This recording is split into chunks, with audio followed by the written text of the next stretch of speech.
En vivo, desde Caracas, Venezuela, la primera emisión de El Noticiero.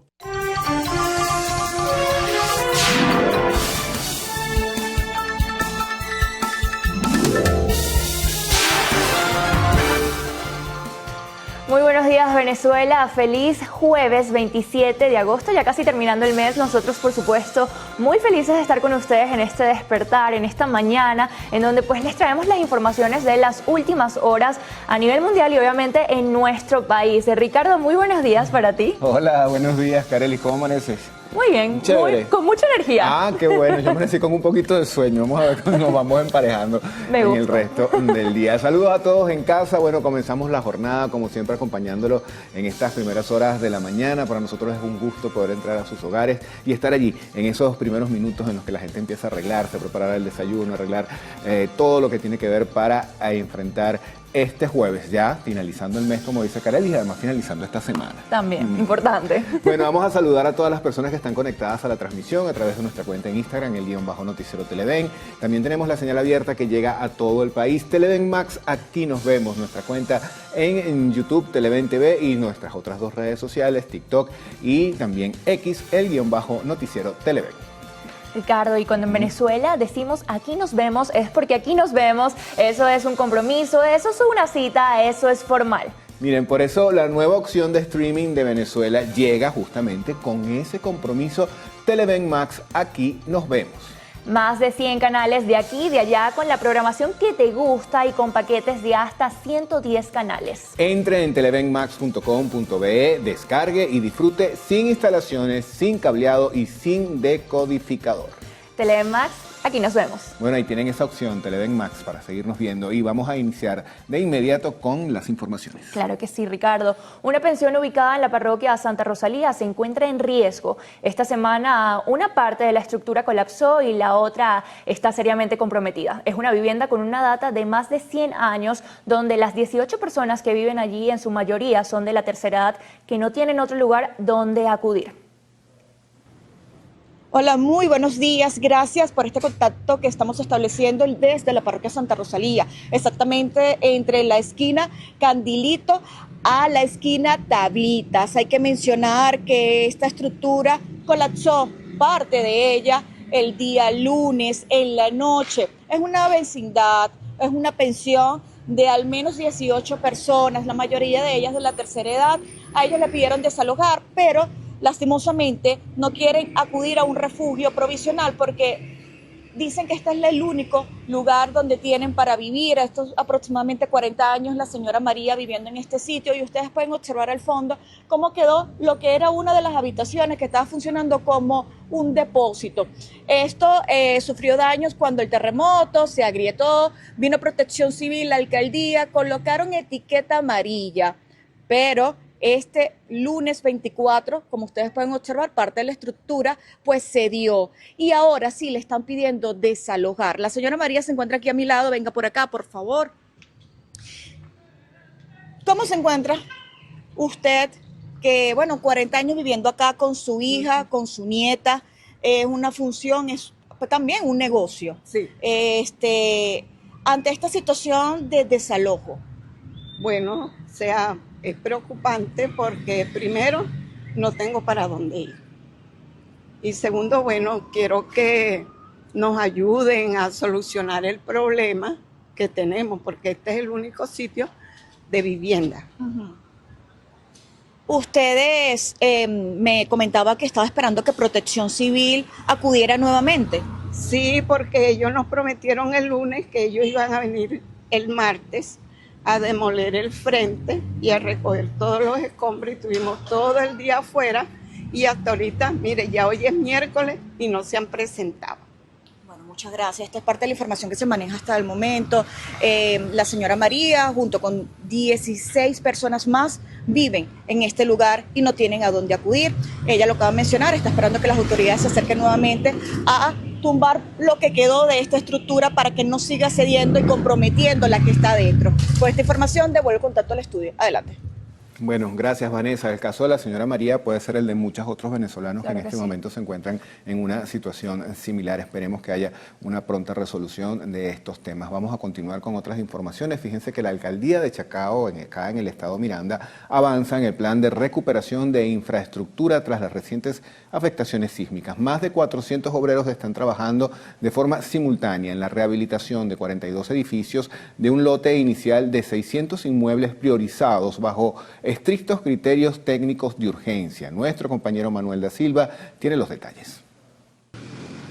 El alcalde Gustavo Duque señaló que luego de un censo vecinal apoyado por la tecnología se lograron detectar al menos 5.500 edificios que se reportaron con daños desde graves a muy moderados. Esto bajo la misma estructura estilo semáforo, que es verde, amarillo y rojo. En cuanto al sostenimiento del plan, Duque destacó que las obras ejecutadas hasta la fecha se han financiado exclusivamente con el presupuesto municipal.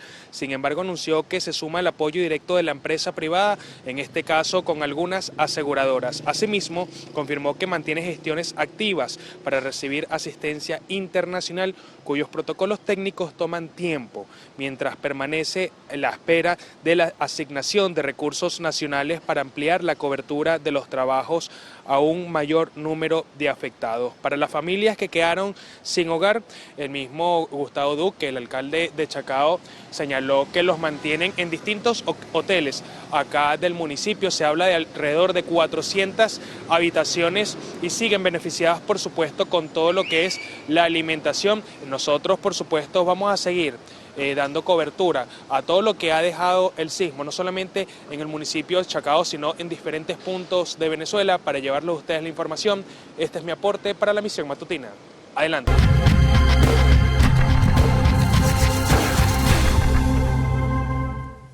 Bien, en este momento vamos con información destacada en nuestra cuenta de Instagram. Veamos, tenemos aquí que Oil and Natural Gas Corporation invertirá $200 millones para reactivar el yacimiento San Cristóbal en Venezuela. Con este capital inyectado en un plazo de 12 meses, la compañía asumirá el financiamiento inicial para elevar la extracción actual de hasta 5.000 barriles diarios a un rango de 45.000 y 50.000 barriles. El proyecto, operado bajo una estructura mixta donde PDVSA posee el 60% y ONGC el 40%, prevé reembolsar los fondos a la firma asiática mediante la comercialización futura del crudo.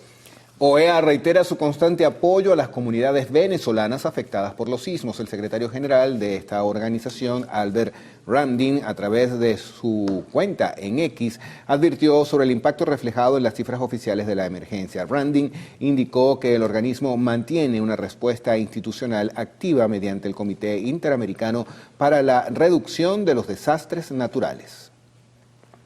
También tenemos por acá, Avianca retomará operaciones en la ruta Bogotá-Maracaibo este 28 de agosto. Los vuelos operarán en ambos sentidos, con salidas desde Bogotá a las 3 y 5 de la tarde y el retorno desde Maracaibo a las 7 de la noche, ofreciendo una alternativa directa para los pasajeros de la región. Esta reactivación marca el regreso de la aerolínea a una ruta estratégica que facilita la movilidad y el reencuentro entre ambas naciones. Erupciones de ceniza en el volcán Puracé de Colombia enciende las alarmas. La explosión más intensa alcanzó los 2.600 metros de altura sobre la cima, generando fuertes ruidos que alarmaron a las comunidades aledañas y evidenciando una dinámica interna constante en el sistema hidrotermal del Coloso. Los expertos advierten que continúan predominando las señales de tremor volcánico asociadas al movimiento de fluidos, gases y magma en los conductos subterráneos. Seguimos con información internacional. 9 muertos y 150 heridos deja incendio en la planta de gas rusa de Amur. El siniestro, que ya ha sido completamente extinguido por los equipos de emergencia, ocurrió en una planta en fase de construcción que utiliza una importante cantidad de mano de obra extranjera. Las autoridades locales ya pusieron en marcha una investigación formal para esclarecer las causas del desastre, apuntando preliminarmente a presuntas violaciones de las normativas de seguridad en el sitio de obras. Murió Tim Curry a los 80 años, inolvidable actor de la película It, también de el show del terror de Rocky. Curry habría sufrido graves problemas de salud durante más de una década. Nació en Inglaterra el 19 de abril de 1946, inició su carrera a finales de la década de los años 60. Vamos ahora con los diarios y el 2001 nos reseña que el INE y NTT y SAREN evalúan propuesta de regularización vehicular para el subsidio de gasolina a transportistas. La iniciativa busca ofrecer una alternativa jurídica a aquellos transportistas que actualmente operan sin la documentación completa para demostrar la titularidad auténtica de sus unidades. En los encuentros de alto nivel también participan representantes del Ministerio de Transporte, el Tribunal Supremo de Justicia, la Defensa Pública y los cuerpos de seguridad 6CPC y PNB. Tenemos ahora la portada del diario El Universal. La gráfica principal nos dice: un sismo de 5.4 sorprende a Colombia. La presidencia de ese país mantiene un monitoreo constante y en tiempo real en todo el país tras el fuerte movimiento telúrico registrado la mañana del miércoles 26 de agosto del presente año. Los equipos de respuesta inmediata se activaron para centralizar los informes. El epicentro se ubicó en Los Santos, Santander, a 62 kilómetros de Bucaramanga. Un sismo de magnitud 7.4 causó centenares de muertes el pasado 10 de agosto. Otras informaciones que están presentes en esta portada nos indican lo siguiente: Consejo de Ministros analiza consecuencias de los terremotos. Enrique Márquez propone alianza energética con Estados Unidos y denuncian acciones y señalamientos de sectores radicales contra el diálogo. Bien, en deportes, el líder Eugenio Suárez conecta Grand Slam en épica victoria de los Reds. Los rojos de Cincinnati protagonizaron una gran remontada este miércoles al vencer 10-9 a los gigantes de San Francisco. El conjunto visitante llegó al noveno episodio en desventaja de 9-3, pero desató un vendaval ofensivo que provocó 7 carreras para quedarse con la victoria en el Oracle Park. El primer golpe de esta remontada lo propinó Eugenio Suárez con las bases llenas. El toletero venezolano conectó un cuadrangular entre los jardines izquierdo y central sin outs en la pizarra, remolcando a Eli de la Cruz, Salesworth y JJ Bleday para acortar la diferencia a 9-8. Bueno, y antes de la pausa los vamos a dejar con un video viral de nuestra cuenta en Instagram, el_noticiero Televen.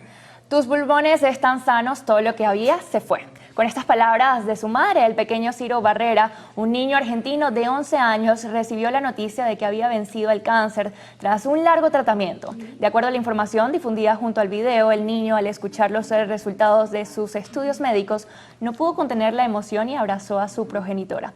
El emotivo momento fue compartido en redes sociales por la cuenta de TikTok Nuestra Vida Sin Cáncer y rápidamente conmovió a miles de personas.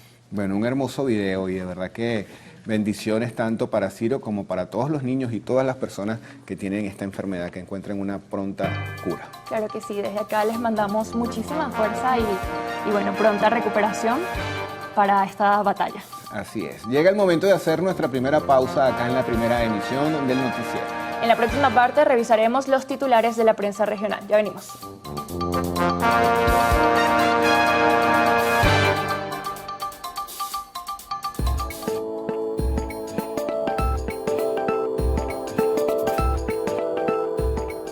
Una investigación liderada por científicos del Centro Médico del Hospital Infantil de Cincinnati y la Universidad de Alabama encontró que una determinada longitud de onda de luz podría ayudar a prevenir la miopía infantil.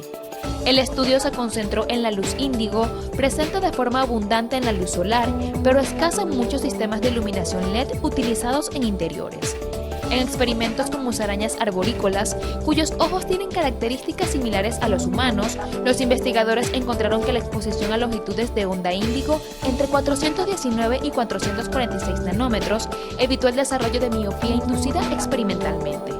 Los científicos creen que esta luz podría activar mecanismos relacionados con el desarrollo normal del ojo, pero el hallazgo todavía no puede aplicarse directamente a niños.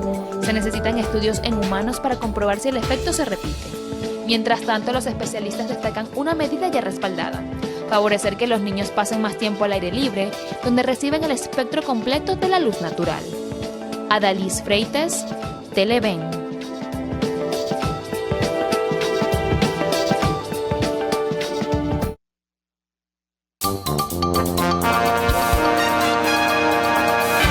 Seguimos con más del noticiero Primera Emisión. Revisamos información regional. Luego de casi 90 horas de búsqueda en el estado Aragua, fue localizada sin vida una de las personas que se encontraba desaparecida luego de ser arrastrada por el río Aragua. El cuerpo fue hallado a 8 kilómetros del punto de origen. Autoridades confirmaron que el cuerpo fue encontrado en las inmediaciones del dique La Curía, ubicado en el municipio José Félix Rivas, el cual fue identificado como Eduardo Barbera, de 55 años. El hallazgo se produjo en un tramo fluvial afectado por la acumulación de sedimentos, troncos y vegetación, los cuales fueron arrastrados por las corrientes generadas a raíz de las fuertes lluvias asociadas al paso de la onda tropical número 40 en la entidad. Asimismo, informaron que aún permanecen en la búsqueda de Zuleika Morillo, de 52 años, luego de que ambos fueran sorprendidos por la crecida del río Aragua. Cabe destacar que la búsqueda se está realizando tanto por tierra como por aire, con la incorporación de la aeronave Tigre 1. Desde el estado Aragua, Edgardo Navas, Televen. Veterinarios y activistas proteccionistas solicitan a las autoridades que se retome la discusión del proyecto de ordenanza de protección de la fauna silvestre y doméstica en la ciudad del Tigre, estado Anzoátegui. Susana Quijada, corresponsal en la entidad, con el reporte. Adelante. Esta petición surge ante el incremento del abandono animal y de la proliferación de perros y gatos en diversos sectores, especialmente en urbanismos, durante los últimos meses. Una ordenanza municipal que se discutió hace como 4 años aproximadamente, 4 años, sí, el Consejo Municipal del municipio de Simón Rodríguez, donde hablaba de la protección de la fauna silvestre y doméstica en el municipio de Simón Rodríguez. Se aprobó una primera discusión, luego una segunda discusión, pero eso quedó allí. Entonces hay que buscar los mecanismos para activar una ley que sancione como uno de los primeros pasos. Un paso importante también es crear conciencia en la población sobre el trato que se le deben dar a los animales, el trato justo, crear refugios. Hay demasiado animales en la calle, atropellados, envenenamiento. Entonces hacemos un llamado de verdad a que aborden esa situación. Nuestros concejales, con una ordenanza, de verdad que la necesitamos. ¿Usted cree que es necesario para poder abordarlo? Primero que todo es necesario conciencia social, llevar proyectos educativos, formativos, ¿verdad?, a las instituciones. También piden la creación de leyes que protejan a los defensores de los derechos de los animales. Crear pues una línea más fuerte de proteccionistas, donde la ley nos protejan a nosotros y nosotros podamos articular la protección hasta ellos y sanciones. Los activistas insisten en que esta situación no solo perpetúa el sufrimiento del animal, sino que también puede generar problemas de salud pública como enfermedades zoonóticas. Desde la zona sur del estado Anzoátegui, Susana Quijada, Televen.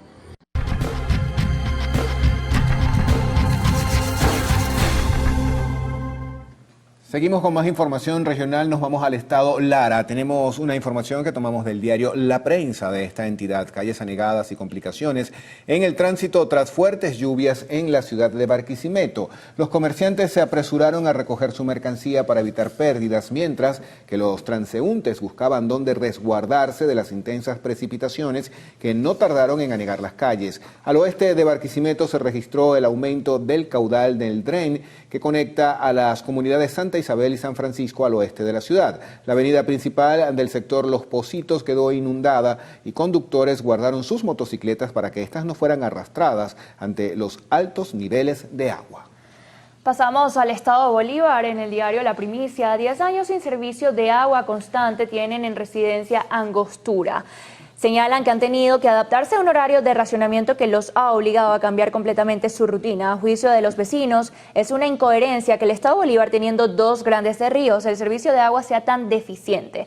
Los residentes señalan que deben comprar cisternas con regularidad y el precio de las mismas es elevado. Una cisterna cuesta aproximadamente $80, llegando a pagar en euros. Y un edificio requiere entre 4 a 16 cisternas diarias para poder llenar tanques y abastecer a todos los habitantes. Nos vamos ahora con Notitarde del estado Carabobo. Vecinos de la Isabelica solicitaron reparación de bote de aguas servidas. Acá se señala que los habitantes aseguran que ante los trabajos por parte de las autoridades no ha habido indicio alguno de falla. Sin embargo, minutos después, la cañería comenzó a drenar, provocando el esparcimiento de aguas residuales por toda la calle. Ante este problema, los vecinos improvisaron una barrera con tierra y vegetación alrededor de la cloaca para evitar que el agua se esparciera hacia sus negocios. No obstante, reiteran el llamado a las autoridades para que acudan a corregir definitivamente esta avería, ya que ha comenzado a ocasionar afecciones físicas en las personas que transitan y trabajan cerca, tales como erupciones en la piel y fuertes estragos estomacales a causa de las emanaciones. Nueva pausa en la primera emisión del noticiero, ¿qué hora es? 6:24 minutos de la mañana. Perfecto, en la próxima parte revisaremos la prensa internacional y el reporte del tiempo. Ya venimos.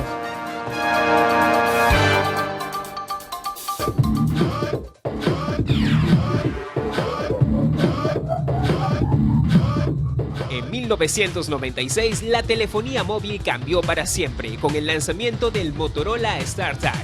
En aquella época, Motorola sorprendió al mundo al presentar el primer celular con diseño de tapa de la historia.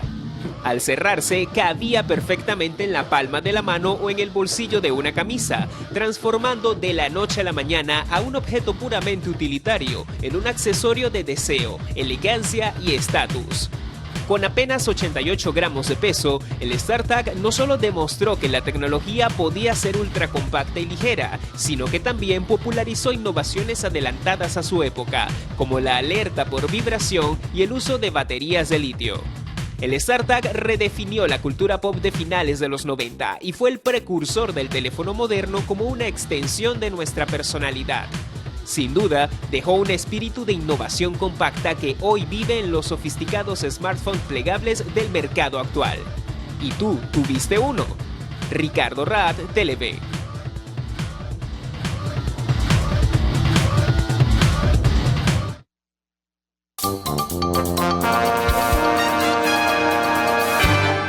Bueno, es momento de revisar las informaciones internacionales más importantes y al menos 270 personas muertas y más de 1.400 desaparecidos tras el desastre natural ocurrido en Nepal.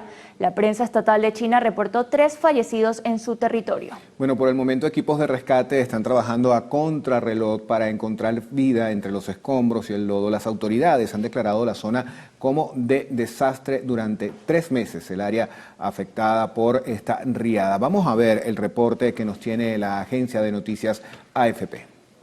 Un aterrador video de vigilancia tomado desde el lado chino de la frontera muestra cómo el miércoles por la mañana una feroz pared de lodo y escombros engulló un edificio de varios pisos mientras decenas de personas corrían para salvar sus vidas. Cuando ocurrió, toda esta zona estaba llena de agua y una persona de corazón débil no habría podido mirarla. Por la mañana no podíamos estar aquí, solo se nos permitía mirar desde unos 20 metros de distancia, porque la policía no nos había permitido venir aquí. Si miras hacia abajo, todo estaba lleno de plantaciones de café, todo ha desaparecido. El ruidoso torrente de agua y lodo, similar a un tsunami, azotó aldeas y pueblos a lo largo del curso de 2 ríos, el Bote Koshi y el Trishuli. El ejército nepalí ha realizado varios sobrevuelos en la zona y ha rescatado a decenas de personas, mientras que a otras que vivían cerca del río en zonas de peligro se les ordenó que se reubicaran.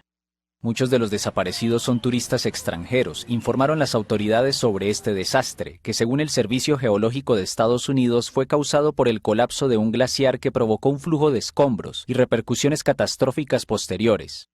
La Federación Internacional de Sociedades de la Cruz Roja y de la Media Luna Roja informó que estaba enviando suministros de emergencia, entre ellos mantas, botiquines de primeros auxilios, camillas y bolsas para cadáveres. Estados Unidos prometió por su parte $500,000 en ayuda. Mientras tanto, los expertos advierten que un bloqueo persistente en un río podría provocar una nueva inundación. Las lluvias monzónicas de junio a septiembre suelen provocar mortíferas riadas y deslaves en todo el sur de Asia. Los científicos afirman que el cambio climático está aumentando la frecuencia y la intensidad de este tipo de fenómenos meteorológicos extremos en la región.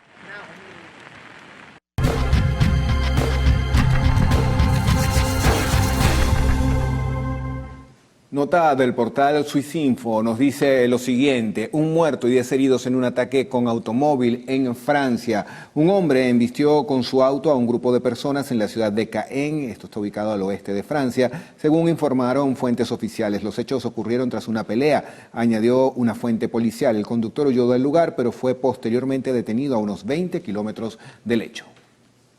Pasamos a Alemania. El diario Excelsior nos dice que el récord de muertes por calor en Alemania pasó de 15.000 a 800 decesos este verano. El último récord, que contabilizaba 14.000 decesos, había sido reportado apenas la semana pasada y correspondía a las cifras recopiladas a nivel nacional hasta el 9 de agosto. El grupo de población más afectado fue el de las personas mayores de 75 años, quienes concentraron la mayor parte de las muertes relacionadas con las altas temperaturas. En la mayoría de los casos se trata de una combinación de las altas temperaturas con afecciones preexistentes, entre ellas enfermedades cardiovasculares, pulmonares o renales, que en conjunto pueden conducir a la muerte. El diario El Tiempo de Colombia nos informa lo siguiente. El ministro de Defensa de Ecuador anunció operaciones coordinadas con Colombia y Estados Unidos para reforzar la seguridad en la frontera de los países. Aseguran que dentro del marco de estas operaciones han conversado de operaciones sostenidas en las que es el cordón de frontera norte. Allí los equipos que tengan una autonomía para el viaje, vigilancia con dron y que puedan actuar en conjunto estarán presentes. Asimismo, se habló también de la posibilidad de puestos de mando unificados para estas operaciones de vigilancia. Informaron que Estados Unidos sería parte de estas acciones conjuntas entre estos dos países, Colombia y Ecuador.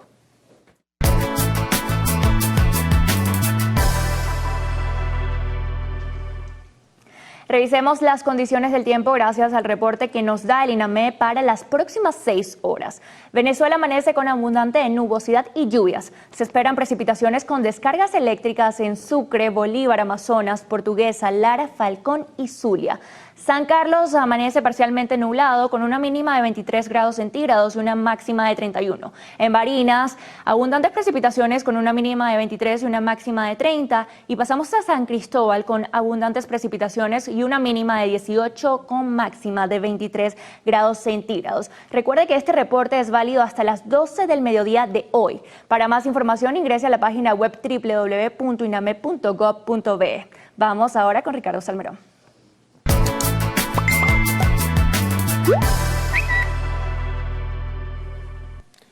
Bueno amigos, vamos a revisar de inmediato los mensajes que han llegado a nuestra cajita interactiva la mañana de hoy. Por supuesto, saludando a todas las personas que están conectadas a través de nuestra cuenta en Instagram, _noticiero Televen. Por acá nos escriben y nos dicen: conductores de autobús en Caracas no están dando vuelto de los 10 bolívares, no respetan la Gaceta. Alcantarilla sin tapa en la vía Niño Jesús, esto es en el kilómetro 2 del Junquito, está botando aguas residuales y hay mal olor. En Anzoátegui, Barcelona, pasan más de 7 horas sin luz y nadie da respuesta de los equipos que se dañan por estas interrupciones del servicio eléctrico. Bien, vamos ahora con nuestros titulares, de que en minutos vamos a repasar estas informaciones más a fondo. Comenzamos, y es que la producción de carne de res en el país cubre la demanda de la nación. Sin embargo, se requiere crecer en producción y rebaño. Nuestro compañero Daniel Álvarez con los detalles. Más de 96 familias del edificio OPP 10, que está ubicado en la parroquia Santa Rosalía, esto es acá en Caracas, se encuentran en carpas. Ellos están esperando las soluciones correspondientes a esta situación. Vanessa Urbano trae la información y será en minutos. Más de 300.000 jubilados en el estado Lara esperan que transportistas respeten la tarifa preferencial que tiene este gremio tras convenios con autoridades. Ramón Vélez con los detalles. Gobierno de Honduras amplió alerta roja a 103 municipios del país debido a sequía provocada por el fenómeno del Niño. Hoy tendremos como invitados a Pedro Pacheco, él es presidente de la Asociación Bancaria, y el doctor Jaime Lorenzo, médico cirujano especialista en salud pública. Nos toca ahora hacer contacto con Adrián Barros. Buenos días, Adrián. Gracias. Buenos días, Carelis y Ricardo. Un gusto, como siempre, compartir esta jornada informativa con ustedes. Muy buenos días, señores televidentes. También con ustedes, un placer estar aquí bien temprano en Televen. El 27 de agosto de 1955, es decir, hace 71 años, se publicó por primera vez en el Reino Unido el libro que documenta las grandes hazañas, el libro de los récords Guinness, una obra que se ha convertido en referencia internacional y uno de los libros más vendidos del mundo.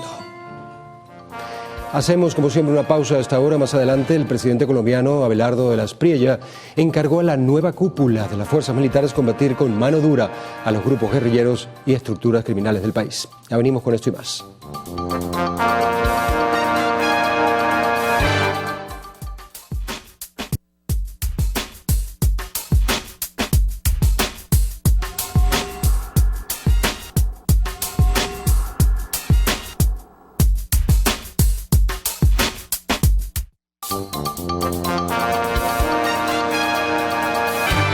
Continuamos con las informaciones. El vicepresidente de FEDENAGA, José Labrador, afirma que la producción de carne de res en el país cubre la demanda nacional, pero acota que se requiere crecer más en producción y rebaño.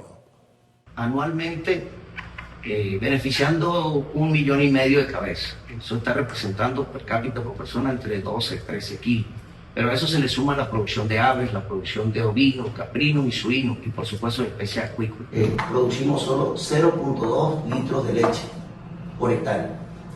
Pero también podemos decir que de esa leche que se produce de vaca, que son 4,5 millones, solo va a la industria a ser procesada 900,000 litros. Durante la presentación de un master plan por parte del aspirante a la presidencia de FEDENAGA, que incluye propuestas para el beneficio del sector, Labrador señaló que tienen capacidad para abastecer otras naciones. Es necesario apostar a la importación, pero primero hay que fortalecer el rebaño nacional y hacerlo mucho más eficiente, el uso en el territorio con el rebaño que tenemos. Tenemos un banco genético importantísimo, ahora hay que masificarlo y multiplicarlo. Urgen acceder a mercados internacionales, por lo que es imperativo dar inicio al plan de caracterización del rebaño, que permita obtener el certificado oficial de país libre de fiebre aftosa. Necesitamos el financiamiento, necesitamos construir ese financiamiento que necesita el sector primario de producción. ¿Cómo lo vamos a hacer? Bueno, es el plan, buscar la forma, con fondos multilaterales, con fondos nacionales de desarrollo ganadero, con la bolsa de valores, con la banca privada, pero se necesita ese financiamiento.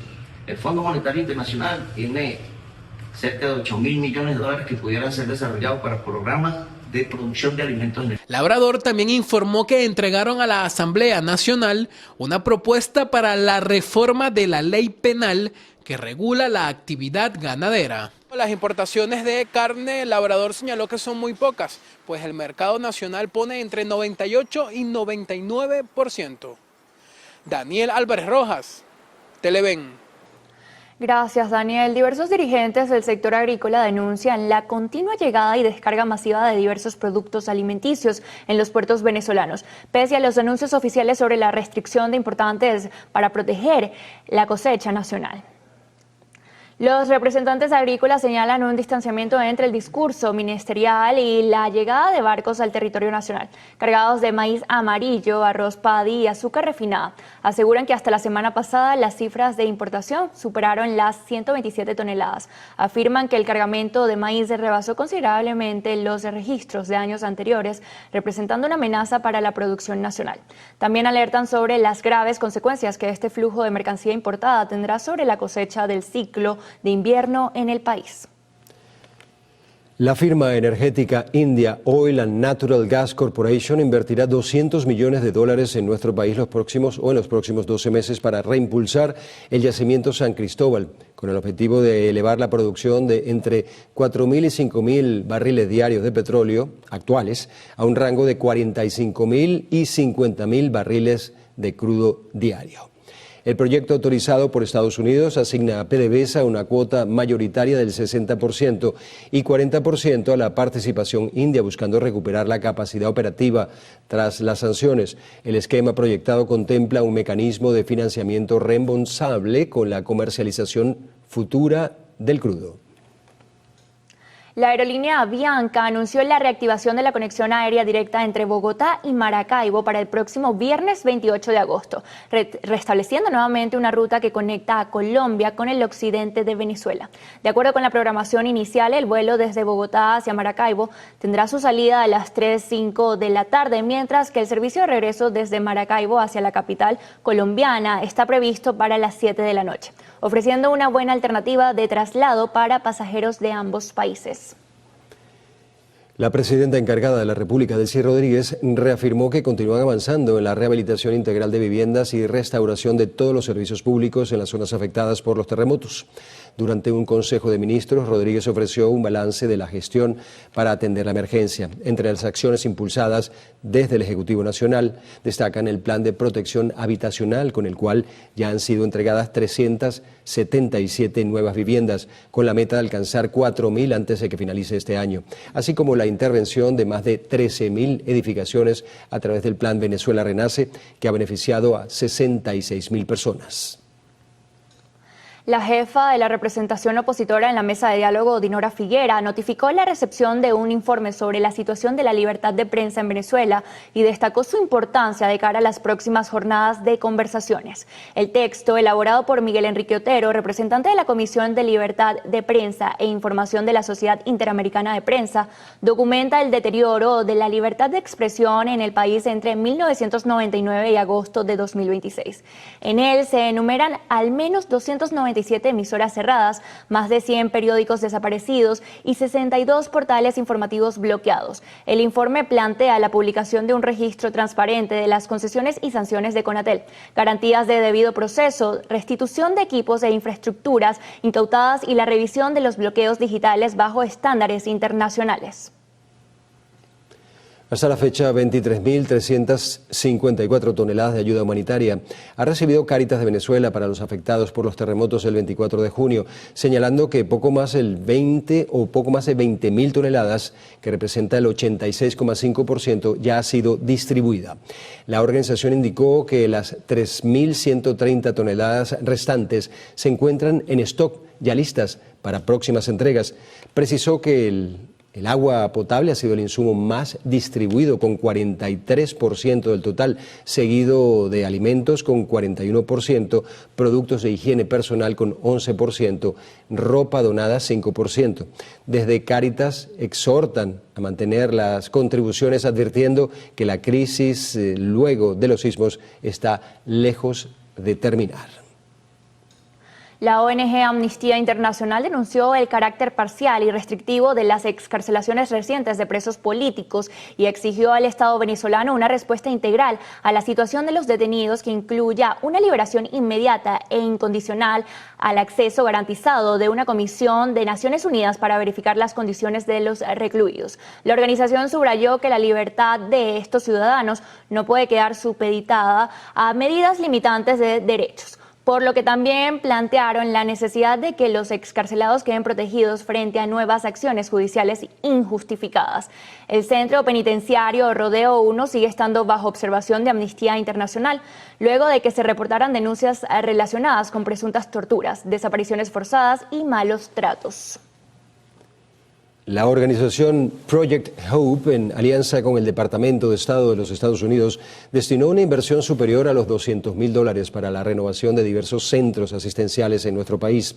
Como parte de este plan, profesionales del Centro de Emergencias de Salud Chacao recibieron este miércoles una dotación directa de equipos médicos de atención primaria, destinados a reforzar el cuidado de cientos de pacientes que acuden diariamente a estas instalaciones. De acuerdo con voceros de la iniciativa, esta entrega busca generar un impacto social y asistencial duradero que contribuya a la estabilidad y recuperación económica de Venezuela, articulándose con la estrategia de 3 fases impulsada por la administración estadounidense. Ante el registro de robos y otros delitos en diversos establecimientos de la Cámara de Comercio e Industria del Estado Táchira y la Policía Regional acordaron un plan de seguridad, el primero de su tipo en el ámbito nacional, que contempla la instalación y adecuación de cámaras de videovigilancia y el fortalecimiento del patrullaje. Veamos.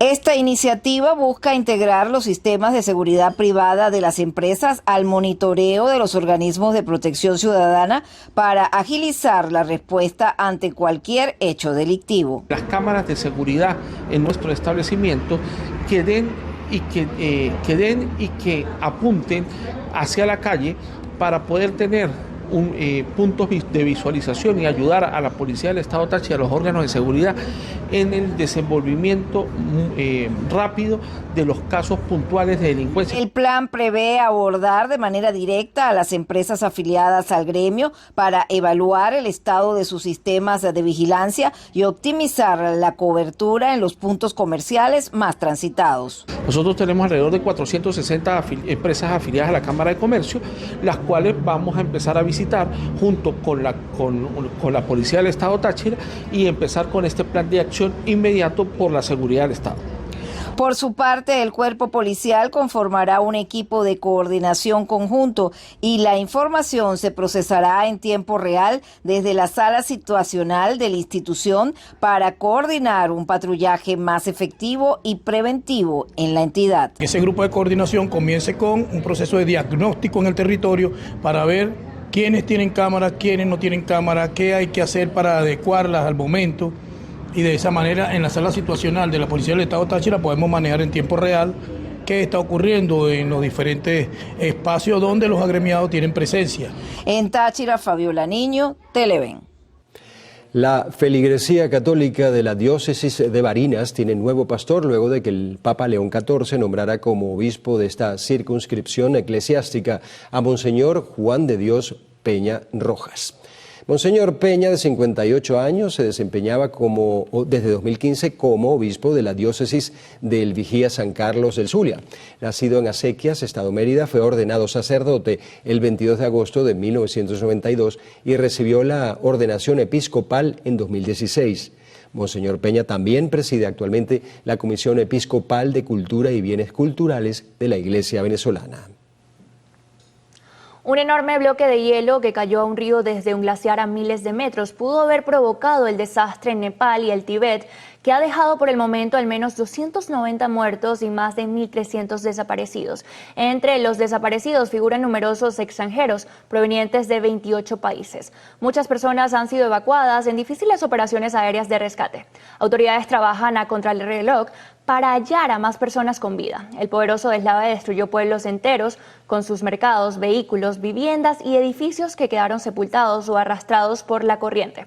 Además de carreteras destruidas completamente, bloqueadas por el lodo, y la destrucción es total. Aunque es difícil atribuir de inmediato cualquier evento glaciar específico al cambio climático, el calentamiento del planeta representa una presión constante sobre estos ríos de hielo, según los expertos. Del otro lado de la frontera, en China, el balance de fallecidos se mantiene en 3, mientras que la cifra de desaparecidos ascendió a 558. 260 de ellos son extranjeros, según informan autoridades locales. Equipos de salvamento chinos lograron rescatar con vida a 2 habitantes de la localidad de Resuo e intensificaron las labores de búsqueda con medios aéreos en toda la zona. También las Fuerzas Armadas movilizaron un avión de transporte Y-20 con destino al Tíbet y organizaron a efectivos del Ejército Popular de Liberación para participar en las operaciones conjuntas de búsqueda y auxilio. Y la Oficina de Naciones Unidas para la Coordinación de Asuntos Humanitarios ha anunciado una partida de $2 millones en ayuda de emergencia para las inundaciones en el norte de Nepal, que dejan cerca de 300 muertos y casi 600 viajeros desaparecidos, en su mayoría extranjeros. Hasta el momento se han movilizado equipos de emergencia y hay más en espera mientras se evalúa la situación. Asimismo, se ha confirmado una partida inicial del Fondo Mundial de Emergencia de 1,7 millones para atender la crisis en Nepal y que se empleará para salvar vidas mediante atención médica de urgencia, refugio y agua. Volvemos a Venezuela. Durante esta noche y la madrugada del viernes, el cielo venezolano será escenario de un eclipse lunar parcial. Según datos aportados por la NASA, este fenómeno astronómico alcanzará su punto máximo a las 12:14 minutos de la noche, ya la madrugada del viernes. En ese momento, la sombra de la Tierra cubrirá el 93% del satélite, de la Luna. Durante esa etapa, el disco lunar adquirirá un tono rojizo o anaranjado. Este espectáculo nocturno también podrá ser visto en gran parte del continente americano y ciudades europeas como Londres y Madrid. Si desea apreciar el evento con calidad científica, el planetario del Parque Francisco de Miranda abrirá sus puertas a partir de las 6 de la tarde de hoy. Bueno, y esta madrugada está gigante la luna, bellísima. Hermosa, sí. Momento de hacer una nueva pausa acá en el noticiero. Al regreso este jueves comienza juicio contra oficial del Ejército de República Dominicana acusado de violencia y trata de personas agravada contra una mujer venezolana. Ya venimos.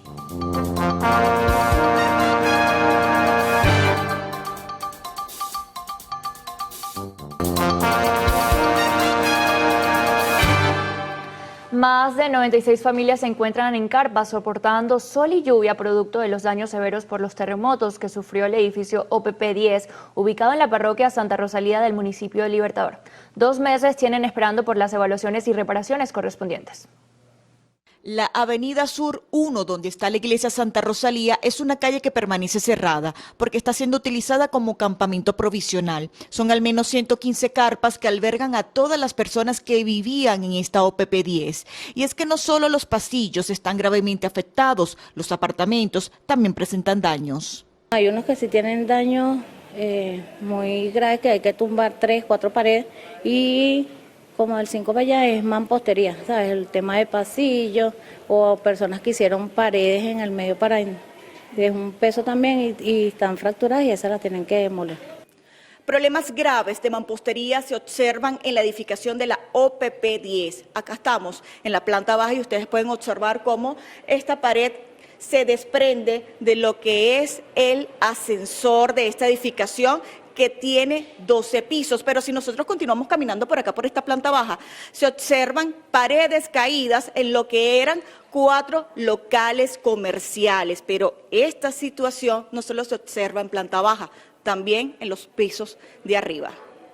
Haría falta que realmente, como dicen el que se llama patólogo, que hagan la inspección de las columnas para estar seguros, para nosotros estar seguros de estar aquí adentro, porque nos da miedo, ¿sabes? Que haya otra cosa de esa y nos pasa algo aquí adentro. O sea, nosotros queremos la seguridad de nuestra familia. Ustedes están en carpas. ¿Cómo es la condición en las carpas? Están aquí afuera porque también están resguardando sus pertenencias. Me comentaste que algunas personas se mudaron por completo, pero otras no tienen dónde ir. Sí, es cierto. Bueno, ahí llevando agua y sol. ¿Qué vamos a hacer? Hasta que nos terminen de acomodar esto. Los habitantes nos comentaron que pagaron los servicios de un ingeniero privado para inspeccionar el edificio. Este le recomendó hacer trabajos en la azotea por presuntas fallas en el techo. Debemos mencionar que en el lugar desde hace 4 días se encuentra una cuadrilla de la alcaldía, quienes están levantando una pared en las áreas externas de esta OPP.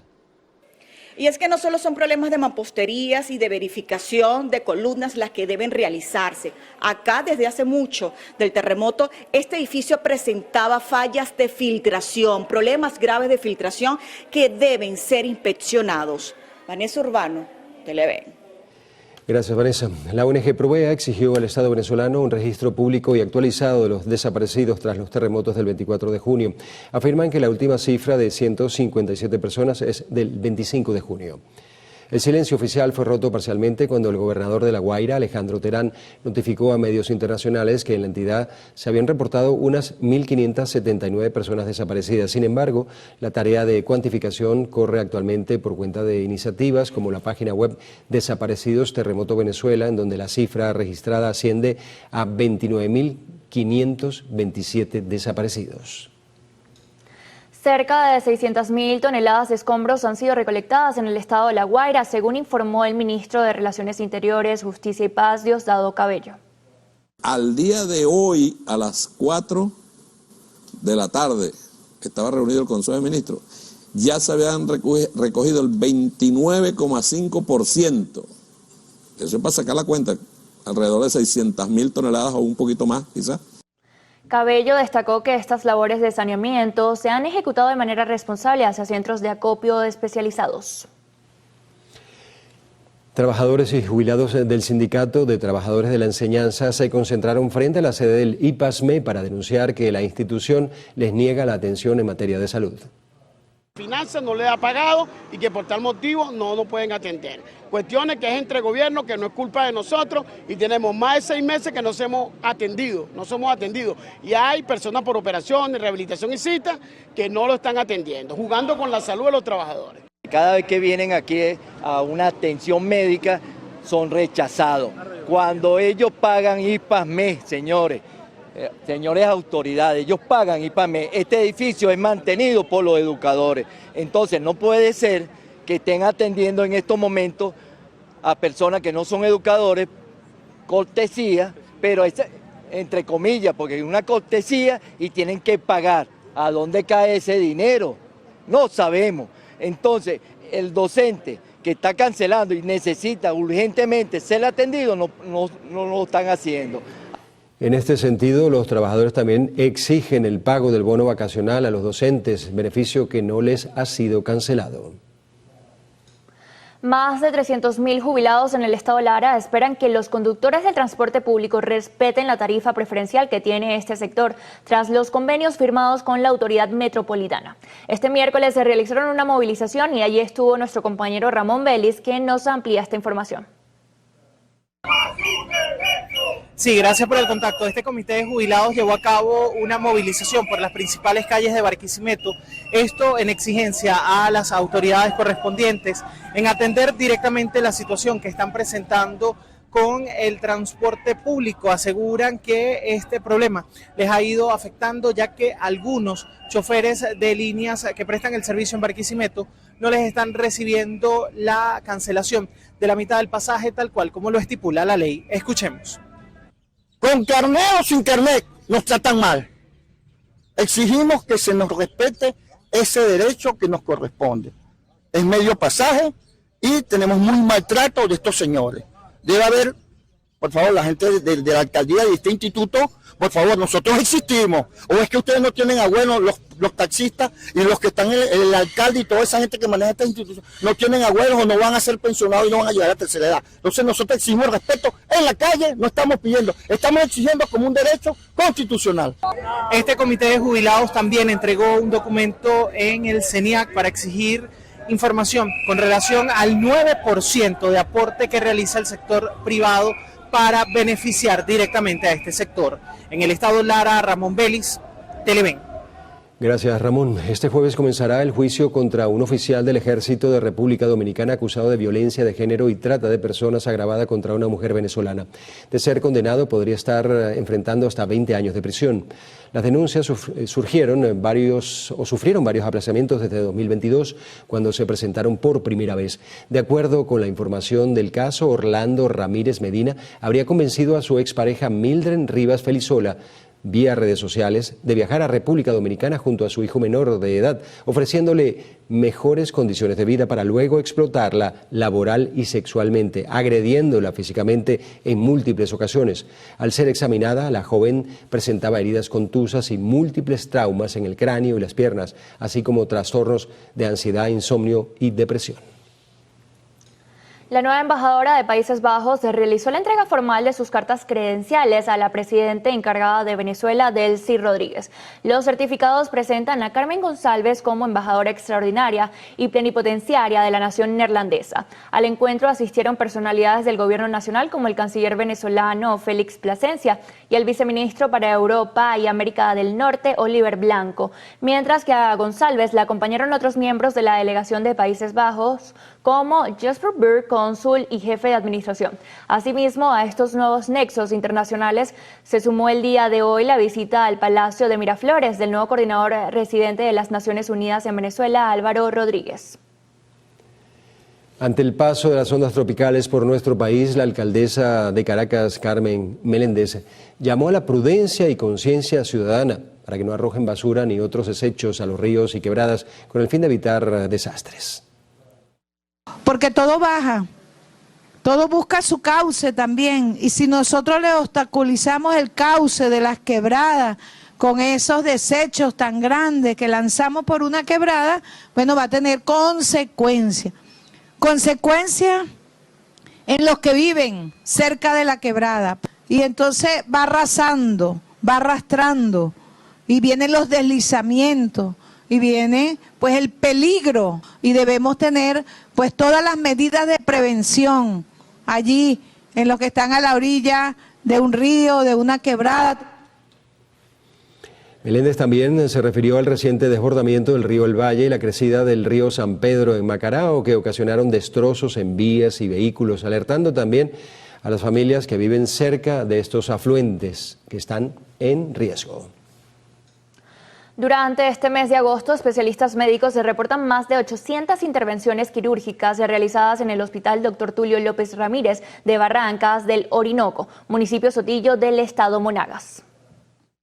La directora del hospital, Dr. Tulio López Ramírez, del municipio Sotillos, Alexis Tamaronis, informó que mediante el Plan Quirúrgico Nacional han realizado operaciones de media y baja complejidad de forma gratuita.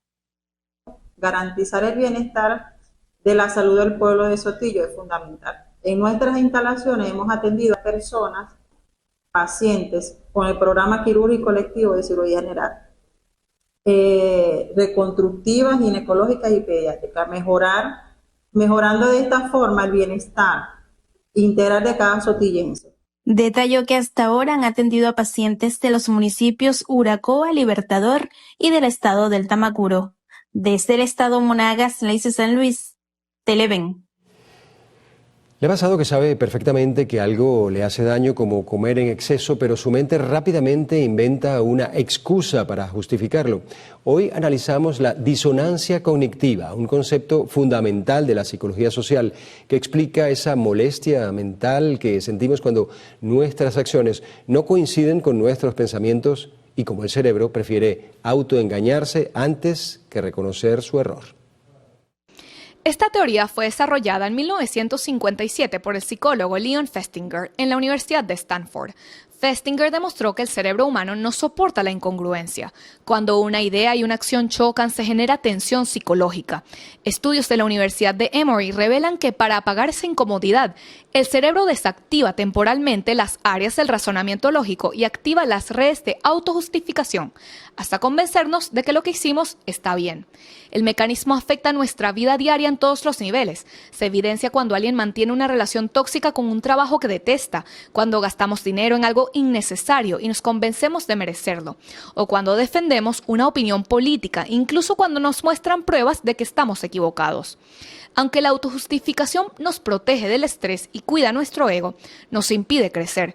La teoría de la disonancia cognitiva advierte que al cambiar nuestros argumentos, en lugar de cambiar nuestras conductas, quedamos atrapados en hábitos nocivos, justificamos errores y nos volvemos inflexibles al aprendizaje. Para detectar la disonancia y tomar mejores decisiones, los especialistas sugieren tomar pasos claves.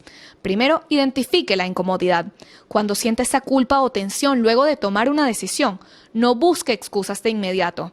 Escuche lo que esa molestia le quiere decir. Después, separe su ego de sus errores y acepte que se equivocó para cambiar su mentalidad. Una vez hecho eso, ajuste la conducta. Tenga la valentía de cambiar la acción para que vuelva a alinearse con sus valores.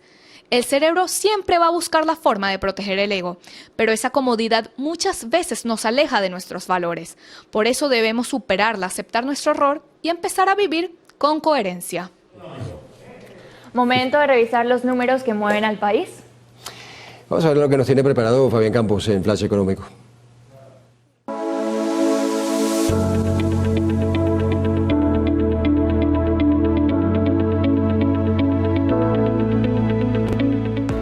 Sean bienvenidos a Flash Económico, el espacio donde traducimos los números a tu día a día. Soy Fabián Campos y hoy te relato cómo prepararte para el verdadero reto financiero que viene después de la emergencia. Ya han pasado 2 meses desde el terremoto del 24 de junio.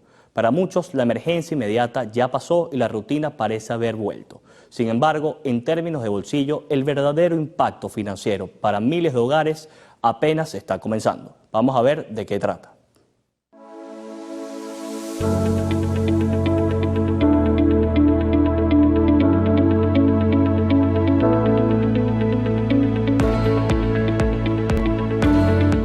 Durante las primeras semanas posteriores a los eventos de junio, la inmensa mayoría de las familias entró en lo que en economía llamamos una fase de shock o consumo estrictamente defensivo.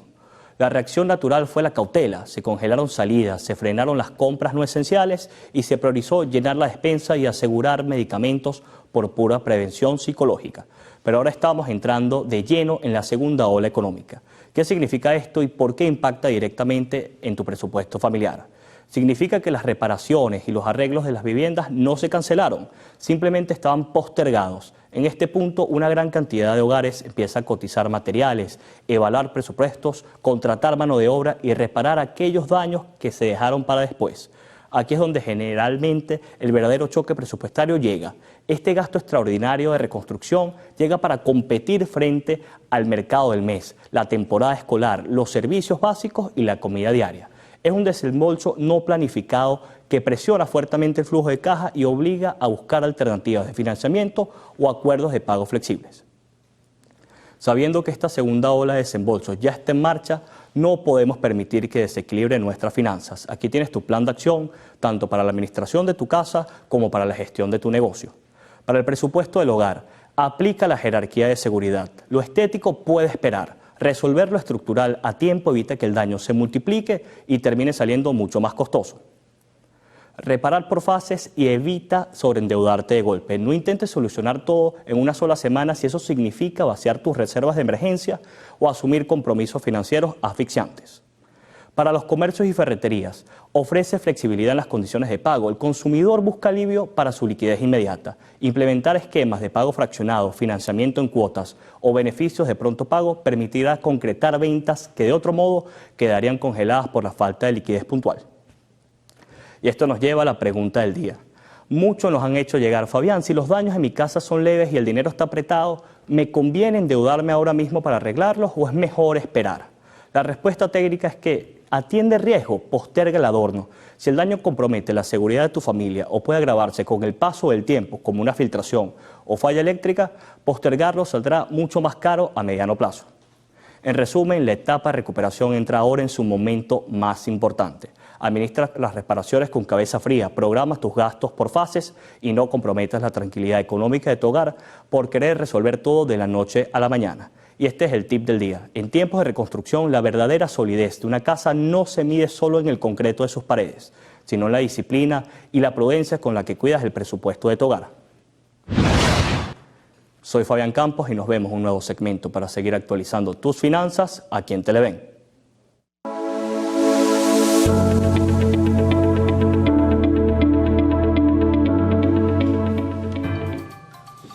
Bien, hacemos una nueva pausa en el noticiero Primera Emisión. En la próxima parte, Adrián Barros conversará en la entrevista con Pedro Pacheco, presidente de la Asociación Bancaria de Venezuela. Ya venimos.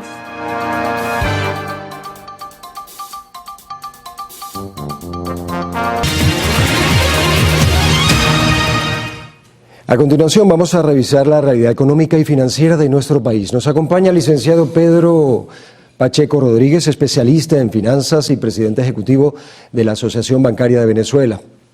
Licenciado, buenos días. Muy buenos días, gracias por la invitación. Gracias a usted por venir a Televen, tomarse el tiempo de venir aquí y conversar con nosotros. Un placer, bienvenido. Podemos comenzar esta conversación con un tema muy interesante, que es el crédito que se está ofreciendo a las personas que perdieron sus viviendas en La Guaira y otras zonas. No sé si es solo La Guaira o otras zonas del país. Sí, efectivamente, ese es un crédito especial que se ha denominado Programa de Crédito Social de Subsidio Directo para la adquisición de vivienda posísmica. Es decir, ¿en qué consiste el programa? El programa consiste en un crédito especial para aquellas personas que perdieron su vivienda como consecuencia de los movimientos sísmicos del 24 de junio de este año. ¿Quiénes son, digamos, beneficiarios de este programa? En primer lugar, o los requisitos que deberías contemplar, en primer lugar, tienes que haberte censado, tanto tú como tu grupo familiar. Ese es un requisito indispensable. El segundo se refiere a que la edificación o el inmueble ya esté categorizado como vivienda, edificio de colapso. Ambos certificados los emite los correspondientes entes públicos para tal efecto, en este caso la Comisión Especial. Cuando dice colapso, ¿es que hayan caído o sí, inhabitables? No, que hayan caído y que se tenga el certificado. Hay un levantamiento de información. Todavía, o sea, si el edificio está categorizado como rojo, que es una terminología que escuchamos, todavía no, porque el catalogarlo como rojo implica que pudiese ser recuperable, pero en el momento que se determine de que su daño es permanente e irreparable, entonces ya pasaría a la categoría de negro y después posteriormente se procedería a su derrumbe. Entonces, esos dos documentos: primero, haberte censado; segundo, que tengas el certificado de inmueble colapsado; y tercero, mostrar la propiedad del inmueble. ¿Qué ocurre acá? Que es obvio que muchas personas no tienen acceso a la documentación porque la tenían en la vivienda. Entonces allí el ente encargado va a ser el SAREN. El SAREN va a mostrar o a emitir un certificado de propiedad del inmueble. Ahora, ¿qué ocurre? Que hay muchos de los inmuebles, principalmente en La Guaira, que provienen de lo que se denomina la Gran Misión Vivienda. Esos, en la mayoría de los casos, no tienen títulos de propiedad. En esos casos, se está flexibilizando los requisitos que se piden allí. Entonces, algunos de los siguientes requisitos serían válidos. Por ejemplo, el que usted tenga el acta de entrega cuando fue beneficiario de ese inmueble en su momento. Otro documento puede ser el RIF, siempre y cuando ese RIF, la dirección del mismo coincida con la del inmueble colapsado. Estados de cuenta previos a junio también serían perfectamente válidos como documentación que demuestran que usted vivía en ese inmueble, o gastos como luz, agua, teléfono. Entonces, con esos tres documentos, repito, censo, vivienda colapsada o inmueble colapsado y documentación que demuestre la propiedad de ese inmueble, usted va al banco, llena una planilla, esto también se puede hacer en forma digital, en esa planilla se le van a solicitar datos básicos, como para cualquier otro crédito, nombre de la persona, cédula de identidad, se le va a pedir constancia de ingresos de los 3 últimos meses, o puede ser constancia o puede ser certificado emitido por la empresa, y los últimos 3 estados de cuenta. El banco va a hacer un análisis de la capacidad de pago de la persona. Es importante señalar que estos créditos, o más que créditos, el inmueble al cual usted pretende acceder a la compra, tiene un techo máximo que son $100,000. Hay un primer tramo que es hasta $70,000. De esos $70,000 del valor del inmueble, el Estado le estaría subsidiando el 80%.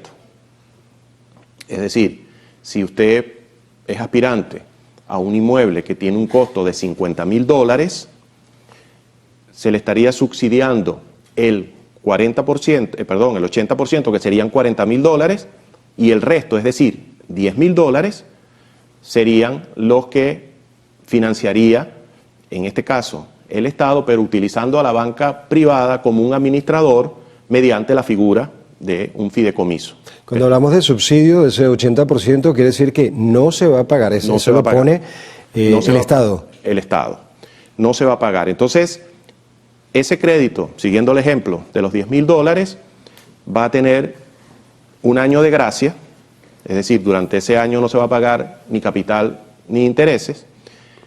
Es por un periodo de 25 años. Y va a generar intereses. Durante ese periodo, o sea, en realidad sí genera intereses, pero serán pagados en los 24 años restantes, porque el crédito es a 25 años. Pero en el primer año no vas a hacer desembolso ni de capital ni de intereses, sino que es distribuido en el resto de los 24 años. Pero lo importante aquí es que ese primer año, con los distintos gastos que tienen estas personas afectadas, pues no va a ser ningún desembolso por este concepto, ni por capital ni por interés. Es lo que se denomina un periodo de gracia. 25 años, como comentaba, a una tasa de interés del 5%. Una tasa de interés del 5% es una buena tasa, incluso si la comparamos con mercados internacionales, que puede ser el 6 y el 8%. Y va a estar lo que se llama, va a ser pagado en bolívares en esos 25 años, pero va a estar lo que se denomina BUC, que, para ponerlo en términos sencillos, indexado. Entonces, cuando usted se dirige al banco con la información que planteaba anteriormente, el banco va a hacer un análisis, y es importante que sepamos que normalmente a nivel internacional, cuando te van a otorgar un crédito, el desembolso mensual para pagar la cuota no debería ser más del 25% de tus ingresos.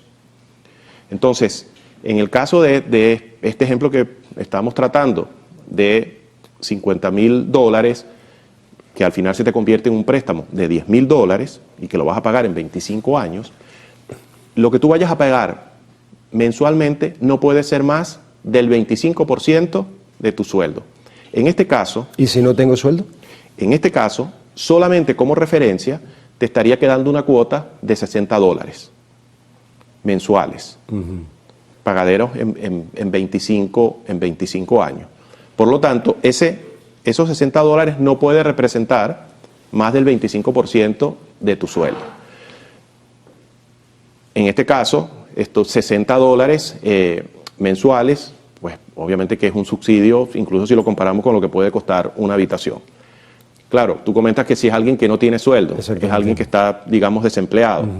Allí es importante señalar que la persona que solicita este crédito puede acompañarlo en ese proceso lo que se llama un co-solicitante. Es decir, pueden ir dos personas. Es decir, que esta también es otra pregunta, cuando dice, bueno, es un señor que es mayor de 65 años, no está generando ingresos. Sí, bueno, puede haber tenido su comercio, una bodega o algo, y ya no lo tiene. Y ya no lo tiene. Entonces allí el proceso contempla que puede ir acompañado de un co-solicitante, es decir, un hijo o una hija, y entonces se van a considerar ambos como grupo familiar.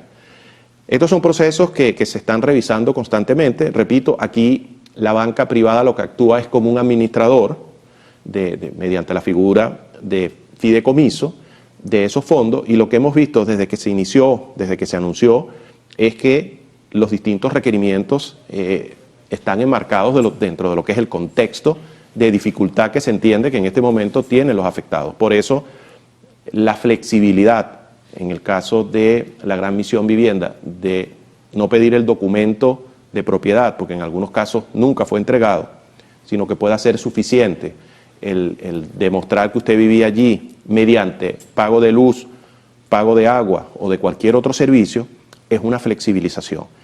Otro aspecto importante es que... Lo detengo un momentito, licenciado Pacheco Rodríguez. Vamos a hacer una pausa para publicidad y venimos en breve precisamente con este tema. Ya volvemos.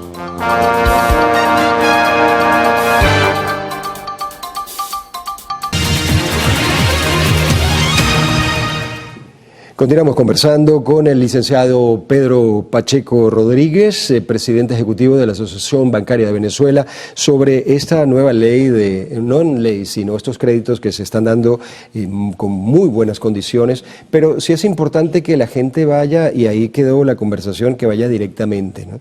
Sí, comentábamos que en este caso es importante porque el proceso es relativamente sencillo. Los bancos, tanto públicos como privados, están en capacidad de dar detalles. Igualmente se puede acceder por las distintas páginas, de no aceptar que un gestor quiera hacerle estas operaciones, porque... aparecerán seguramente. Porque en estos procesos normalmente ocurre, entonces estamos advirtiendo de que esto es un proceso relativamente sencillo, que lo hagan directamente las personas que se consideren que cumplen con los requisitos y son beneficiarios. Y también decíamos que hay que considerar que este es uno de los programas. Este es uno de los programas en el cual está participando la banca privada como administrador, pero entendemos que hay otros programas. Hay otros programas para reparaciones, hay otros programas para los condominios, hay otros programas para aquellas personas que no quieran acceder a este programa que acabo de mencionar, porque no tengan la capacidad por distintas razones. También entendemos que van a haber otros programas. Entonces este, uno muy, digamos, específico, no soluciona obviamente en su totalidad, pero sí consideramos que a un grupo importante de venezolanos y de venezolanas se les va a solucionar un problema tan crítico como es el problema de la vivienda. ¿La compra de esta vivienda tiene que ser en algún sitio especial, alguna circunscripción específica? No, estos son, digamos, viviendas que están en lo que se denomina en el mercado secundario y puede ser en cualquier parte. Es decir, alguien que fue afectado en La Guaira o en Caracas o en Mérida puede decidirse comprar un inmueble en Maturín, en Maracaibo. Es a nivel nacional. Si usted decide moverse para esa zona, comprar en esa otra zona por razones familiares, por razones laborales, eso es perfectamente válido. El mercado normal inmobiliario, busco, encuentro un apartamento que vale 50 millones, hago mi proceso y bueno, entro en este plan. ¿En qué estado está este programa? Bueno, ya está muy avanzado, ya hay un número importante de solicitudes que están incluso en la fase, porque hay un momento en el cual el banco, una vez que analiza el crédito, te da un certificado de preaprobación. ¿Hay un número específico de personas que van a ser beneficiadas? No, es tan amplio como las personas que se presenten y reúnan las características que mencionábamos anteriormente. Y comentaba que una vez cumpliste todo ese proceso de entrega de información al banco, el banco te va a dar un certificado de preaprobación. Es decir, usted reúne todos los requisitos y te va a indicar hasta qué monto, de acuerdo a tus ingresos, tú puedes acceder a una vivienda. Entonces te va a decir, por tus ingresos usted puede acceder a una vivienda hasta $50,000 o $20,000 o $40,000.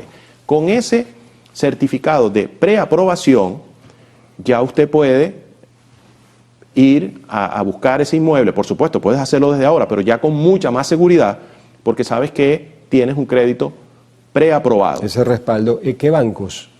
Ahí en este momento ya hay 7 bancos, yo diría que los bancos más grandes, por ponerlo en términos generales, ya privados y tanto privados como públicos. Hay 3 públicos y 4 privados. La idea es que se vayan incorporando el resto de los bancos en ese proceso. Otro elemento también importante a señalar es que el vendedor, y esto ha traído mucho interés por parte de aquellas personas que quieren vender, que preguntan que si es en bolívares o es en dólares. En este caso, los $50,000 o los $40,000, que sea el precio de venta de ese inmueble, el vendedor va a recibir dólares, porque también se busca de alguna forma incentivar las ventas de esas viviendas que pueden estar desocupadas o que pueden estar destinadas al alquiler, de manera de que el mercado se alimente de ese número de viviendas. El mercado inmobiliario. Sí. Si tengo un apartamento y quiero venderlo en esas condiciones, ¿tengo que ingresar en algún sistema, meterme en alguna lista? ¿Qué debo hacer? No, si usted es vendedor de un inmueble, los trámites que se hacen normalmente. Usted tiene que estar libre de hipoteca, pues los trámites, allí no hay ninguna excepción respecto a lo que es una venta normal de un inmueble. Aquí lo único que usted va a tener es el hecho de que a quien usted le está vendiendo participa de un programa, pero para usted que vende eso es transparente, porque usted va a recibir sus $50,000, de los cuales el comprador le están subsidiando $40,000 y le están prestando $10,000. Pero para ti que estás vendiendo, eso es totalmente transparente. Tú vas a recibir tus $50,000, siguiendo con el ejemplo que hemos comentado anteriormente. De 50, y además presenta un respaldo importante, una transparencia importante. Sé que voy a recibir, me lo está dando el banco. El banco. No estoy haciendo una venta privada a un tercero, sino que el banco me está dando mis $50,000 y ya yo me desentiendo, vendo, firmo y ya vendo el apartamento. Y bueno, también es importante señalar que las distintas tarifas, impuestos que se generan de las compras-ventas, en este caso están exonerados también para agilizar ese proceso. Ambos. Para ambos los procesos que están vinculados con que normalmente pagamos cuando compramos un inmueble. Claro, que son montos altos generalmente, ¿no? Los documentos, el del que vende y el que compra siempre tiene que meterse en unos documentos, creo que excesivamente caros. Quiere decir que en este momento, en este proceso... Para este programa especial están exonerados.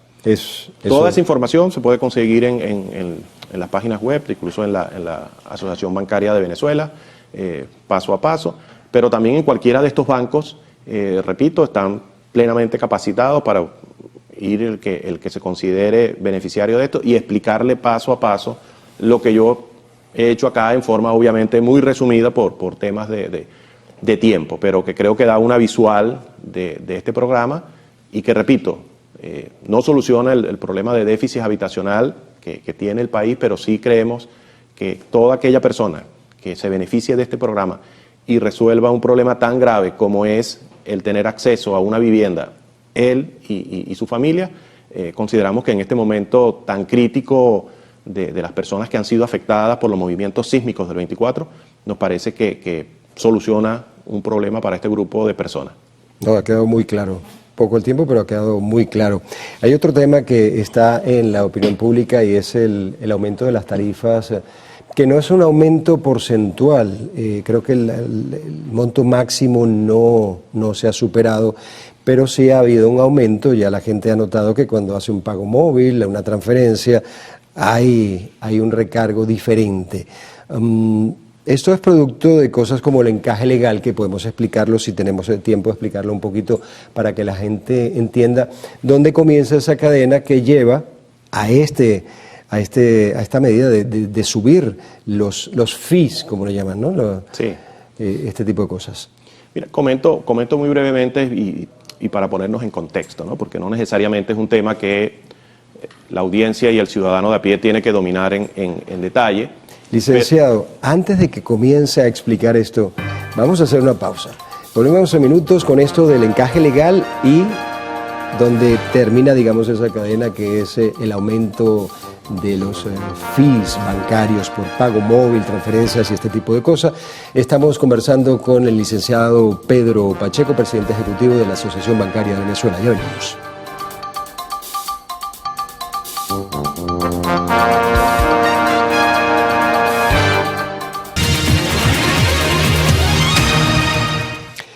Bien, continuamos analizando la actualidad económica de nuestro país con el licenciado Pedro Pacheco Rodríguez, presidente ejecutivo de la Asociación Bancaria de Venezuela. Licenciado, me llega una pregunta, fíjese, alguien que está escuchando el programa. El que vende recibe del banco $50.000. Ahora, estos $50.000 son a BCB, a promedio. ¿Cómo es el tema? ¿Qué recibe? Sí, si el inmueble se vendió por 50.000 o por 40.000 o por 10.000, la persona que vende va a recibir dólares. ¿Dólares en efectivo o dólares en una cuenta? Dólares físicos, puede abrir una cuenta o si ya tiene una cuenta en el propio banco y depositarlo allí. Pero no es en bolívares ni en bolívares pero que no quieren bolívares, que no... Bueno, no creo que, o sea, si alguien quisiera optar por los bolívares, pero no creemos que ese sea el caso de nadie.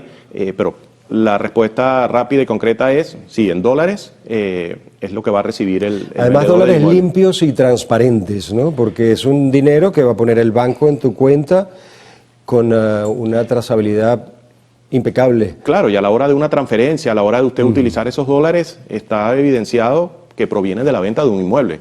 No es que usted se presentó de unos inmuebles que de unos dólares que alguien le pudiese cuestionar su procedencia. En este caso es clara y transparente la procedencia, venta de un inmueble. Inclusive si los quiere pasar a Estados Unidos o a cualquier otro país, pues aquí está el documento, es por la venta de un inmueble. Exactamente. Bueno, muy bien. Habíamos quedado, ya nos queda, lamentablemente solamente nos queda un pequeño espacio de tiempo para conversar sobre el encaje legal, que me parece importante que la gente sepa lo que es y por qué eso deriva finalmente en las comisiones, no sé si llamarle comisiones, o la tasa, el tarifario nuevo que está aplicando la banca. Sí, comento. En Venezuela, el ente encargado de fijar las tarifas y comisiones es el Banco Central de Venezuela. ¿Qué ocurrió? Que el 31 de julio se emitió lo que se denomina el nuevo tarifario.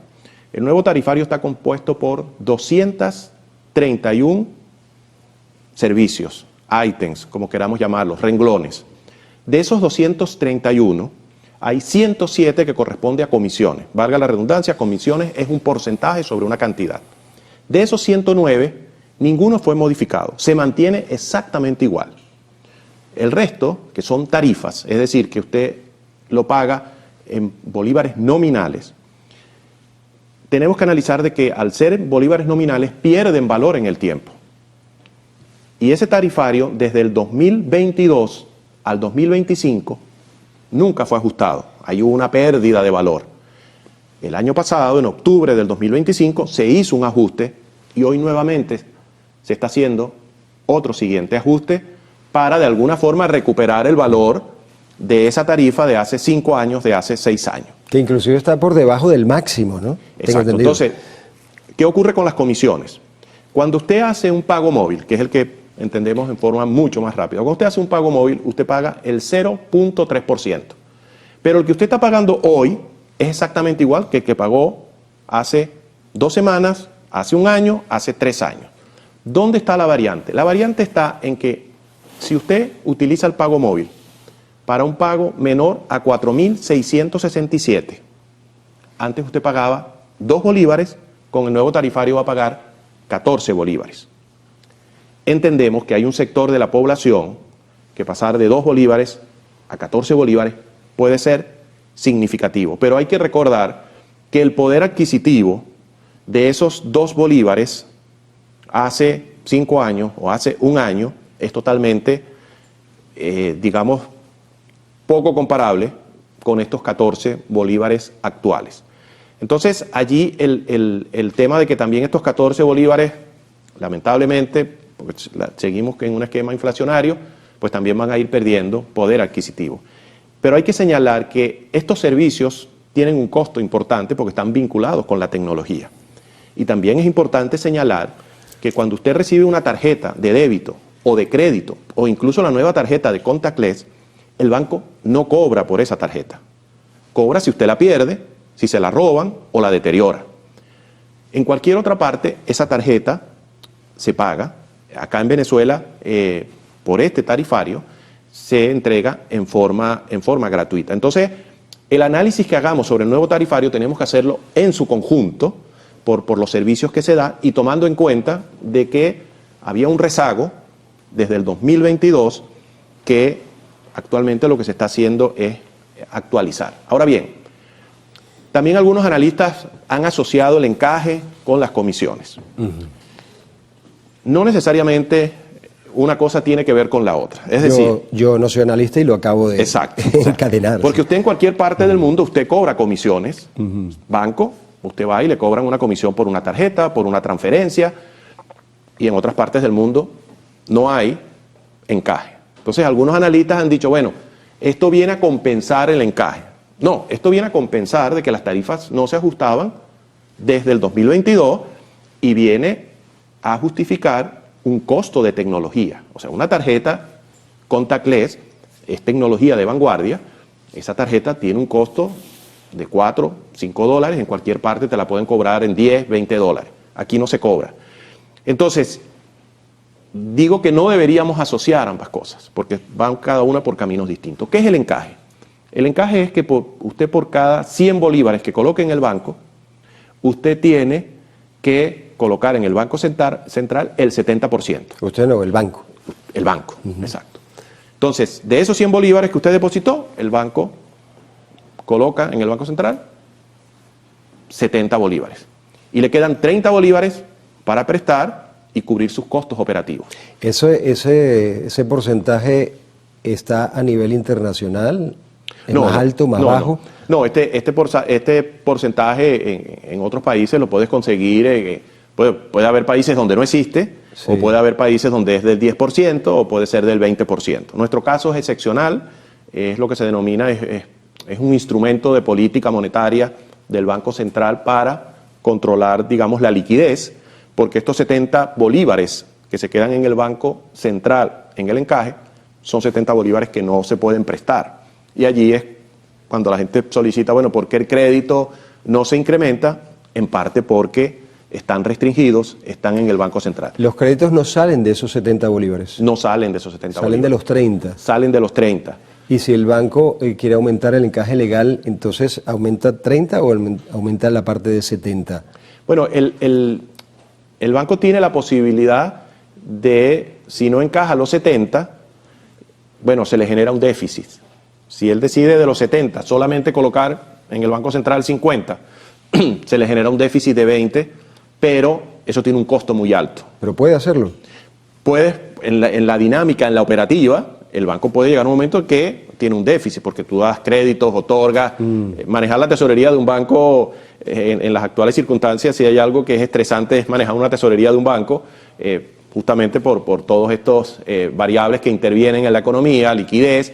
Pero si llega a incumplir en entregar ese 70%, se origina lo que se llama un déficit y se origina lo que se llama el costo de financiamiento de ese déficit, denominado en el argot bancario COFIDE.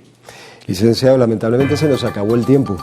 Ha sido un placer conversar con usted. Muchas gracias por tomarse el tiempo de venir a Televen y hablar de esto, de la realidad económica y financiera que vivimos, que es muy peculiar, ¿no?, aquí en Venezuela. Muchas gracias, licenciado.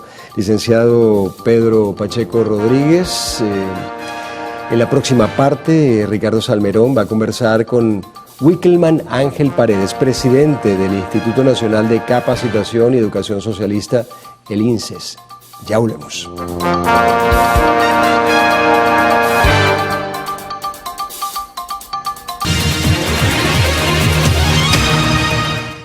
Amigos, seguimos con más del noticiero Primera Emisión. En esta parte vamos a conversar con el doctor Jaime Lorenzo. Él es médico cirujano especialista en cirugía general y también en salud pública. Doctor, buenos días, bienvenido. Buenos días, amigo. Un placer estar contigo y un saludo a la empresa y a todo el equipo de producción que ustedes tienen. Bueno, muchas gracias por haber aceptado nuestra invitación. Una de las constantes preocupaciones que tiene el venezolano cuando se hacen consultas de opinión pública es el tema de la salud, justamente, y sobre todo lo que es la salud pública. ¿Cuál es la situación en la que se encuentran en este momento los hospitales de nuestro país? Lamentablemente nosotros estamos... También usted forma parte de Médicos Unidos, disculpe que lo entregue. Ok, gracias. Lamentablemente es doloroso, porque tengo por estos peritos blancos, muchos deben saber ya cuánto tiempo tengo en el área de salud pública trabajando en un hospital. Es doloroso ver el deterioro que se ha venido desde hace mucho tiempo manteniendo en nuestros servicios. Debido a quizás a problemas de no planificación presupuestaria, no compras de los insumos y materiales y medicamentos necesarios, que tiene que ser de manera cíclica y en cantidades suficientes para atender a la salud y darle cumplimiento a lo que dice la Constitución, la gratuidad de la misma.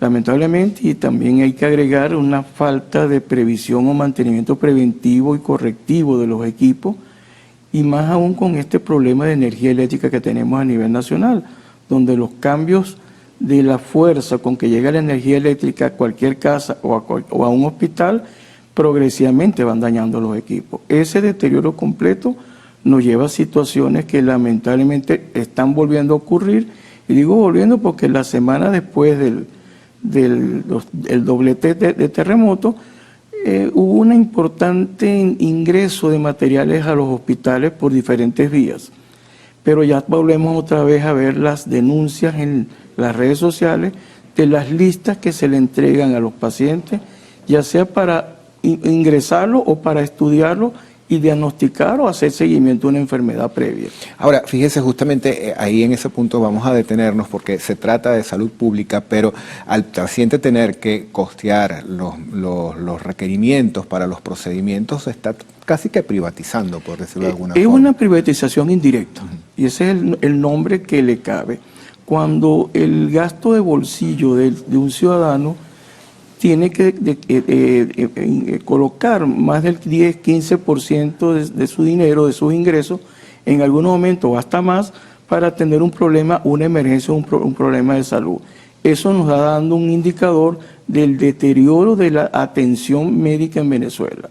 Lamentablemente tú y yo estamos hablando de lo que sería la atención hospitalaria, que es curativa, pero lo grave que tenemos es que lo que era el gran estándar de oro para toda Latinoamérica era la salud preventiva que generaba y tenía como política el Estado venezolano, Venezuela, durante muchos años, que nos sirvió para derrotar las enfermedades de la época rural, y volvemos a tener una cantidad de enfermedades que son prevenibles por vacuna. ¿Y qué significa esto? Que nuestra cobertura de vacunación no es el 95%, que es lo óptimo. En muchos casos hablan de un 50% de cobertura contra sarampión, contra la lechina, contra otras enfermedades que son prevenidas por vacuna. No se está cumpliendo eso. Bueno, o sea, que tenemos una generación que va a sufrir la enfermedad. La mayoría de esas vacunas se colocan cuando uno es niño, ¿no? Correcto, y es para prevenir que tenga la enfermedad, ya sea como niño o como adulto, porque un costo de una vacuna, póngale usted el precio, vamos a ponerle un precio de $8, la vacuna con la inyectadora, el pago del personal, el algodoncito, el alcohol. Pero creo que $8 o $10 es mucho barato que un ingreso por 4, 5, 6 días en una terapia intensiva. Eso es una realidad básica y eso no se está haciendo. Aparte de otras enfermedades que nos están azotando. ¿Y ustedes han tenido contacto con el ministro, desde la organización, en este caso Médicos Unidos, han tenido contacto con el Ministerio de Salud para llevar estas inquietudes y tratar de alguna forma de establecer ese plan preventivo? Lamentablemente, desde hace muchos años hay un divorcio entre el Ministerio y las diferentes organizaciones. Y cuando digo diferentes organizaciones, hablo inclusive de las organizaciones gremiales, que son las que nos representan a los profesionales que trabajamos en un área que en este caso es salud.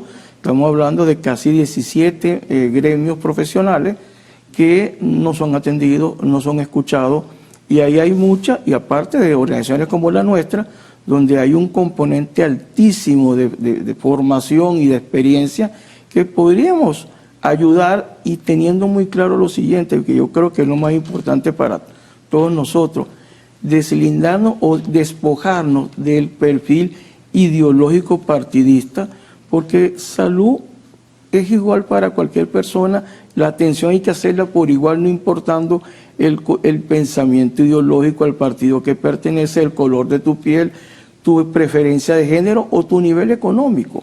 Cuando te llega una emergencia, es todo. Para usted hay un componente político que está afectando la... Es indudable que debemos recordar desde el inicio de este siglo, hubo un planteamiento político porque se hablaba de que la salud en Venezuela estaba llevada por profesionales que éramos elitescos, que éramos mercantilistas, y la realidad creo que el tiempo ha demostrado que es falso.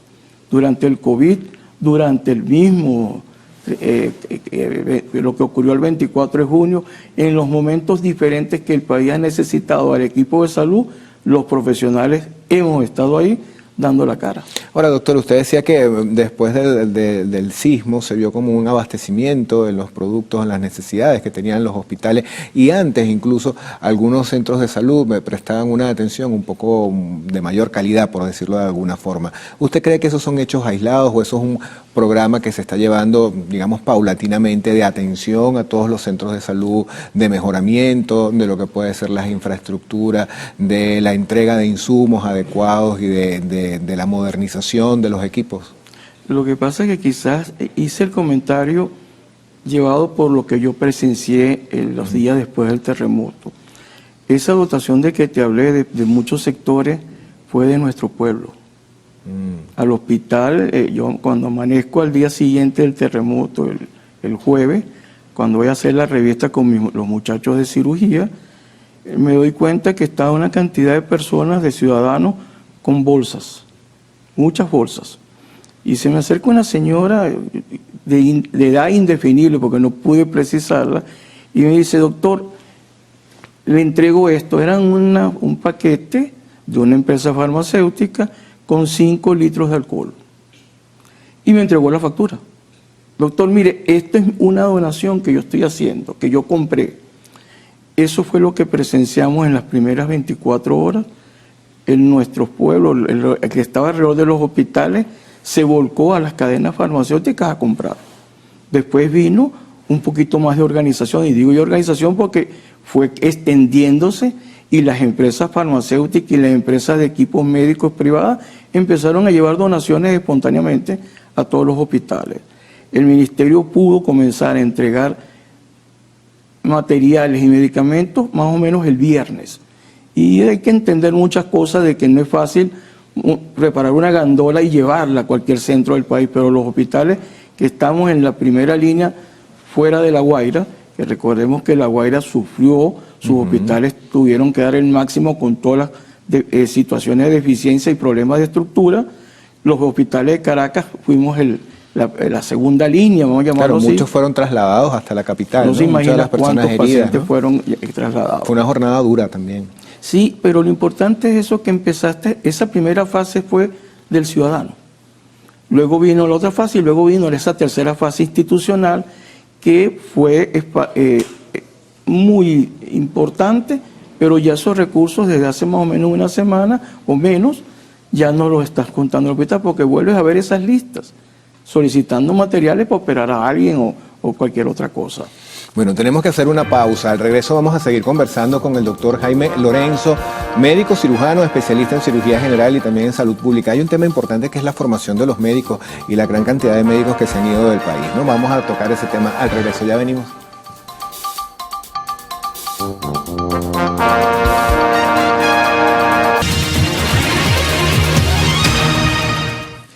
Bueno, seguimos conversando con el doctor Jaime Lorenzo, médico cirujano, especialista en cirugía general y salud pública, también miembro de la ONG Médicos Unidos. Habíamos dejado un tema en el corte anterior que tiene que ver con esta gran cantidad de profesionales que han abandonado el país por las razones que ya conocemos y ese hueco, por decirlo de alguna forma, que queda en muchas especialidades y también en la formación, porque dentro de esos médicos que han dejado el país hay muchos profesores que se han podido ir y también otros profesores que, bueno, han llegado ya, como quien dice, a su etapa de jubilación, ¿no? Por decirlo de alguna forma. ¿Quién está formando a los médicos en este momento y quién está atendiendo en este momento a los pacientes en nuestros hospitales y en los centros privados?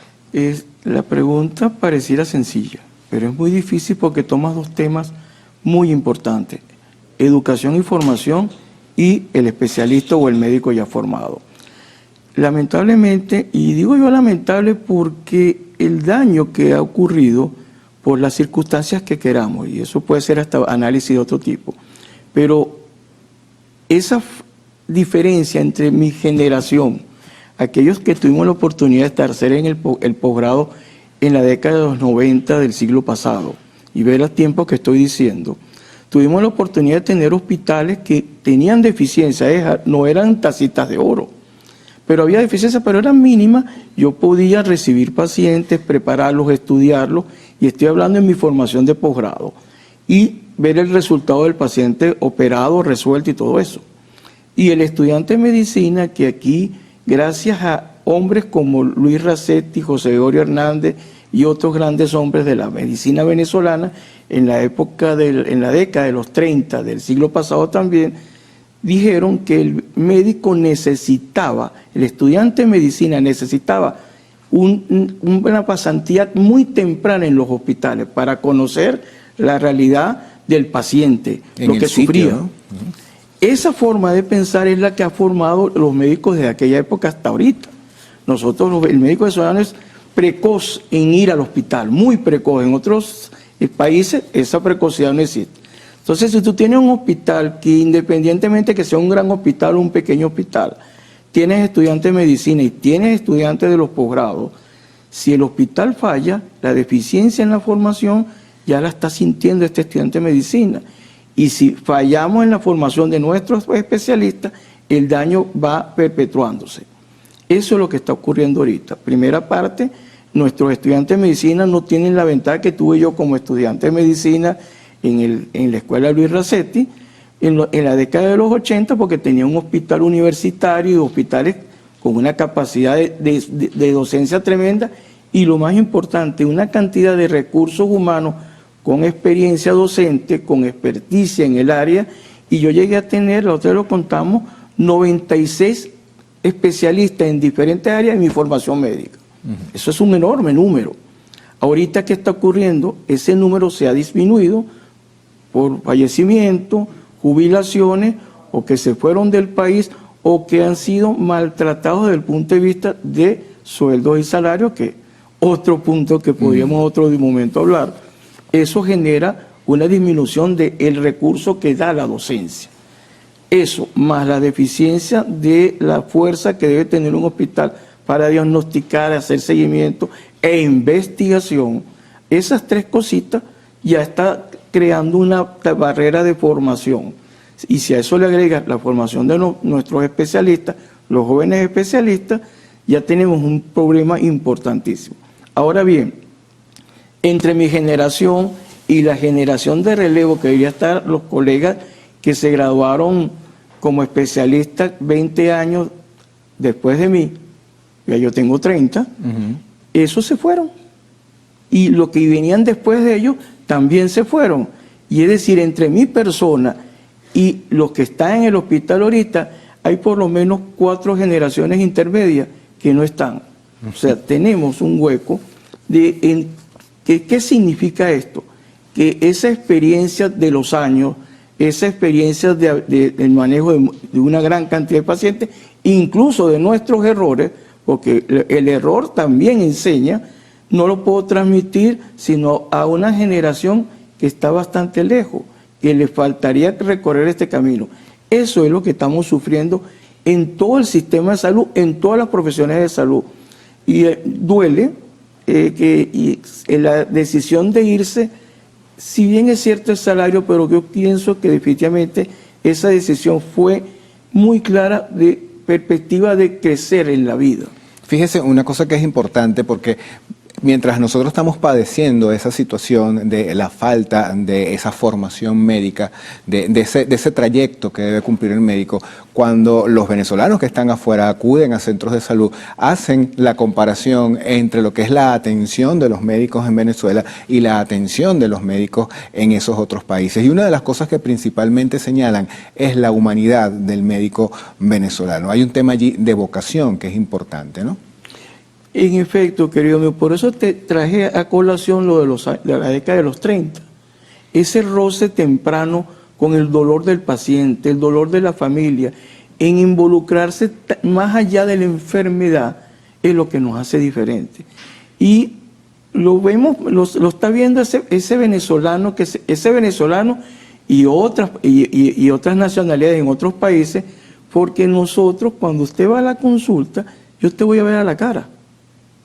Yo te voy a saludar, te voy a decir buenos días y no voy a ver una pantalla de un monitor, voy a ver al paciente y si se establece la relación que siempre va a ser, porque independientemente de muchas cosas, yo voy a aprender tu nombre y en las preguntas que te voy a hacer y en ese intercambio de información en la consulta pueden surgir problemas que no son médicos. Y me echas un cuento y la próxima vez que tú vengas, yo me voy a recordar que tú me dijiste que tu carro estaba fallando, para ponerte una cosa más tonta todavía. Pero eso a ti te va a sentir que es ese humano que me está atendiendo, que no solamente tiene una bata blanca, sino que sabe que tengo un problema y está pendiente de mí, es el mensaje que estamos dando.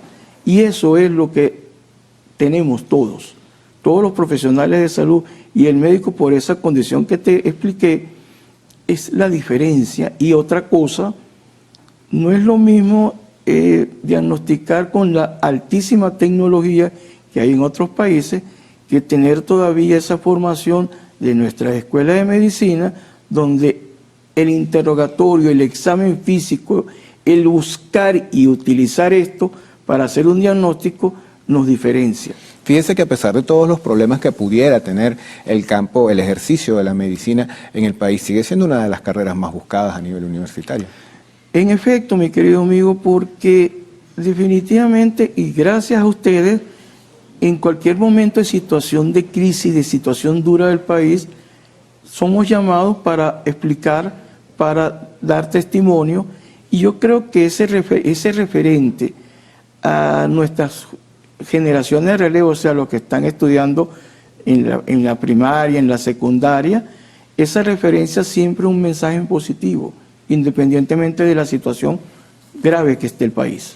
Bueno, muchísimas gracias al doctor Lorenzo. Tenemos que hacer, amigos, una nueva pausa. Al regreso venimos para revisar lo que es noticia en el panorama internacional y también lo más destacado del acontecer deportivo. Ya venimos.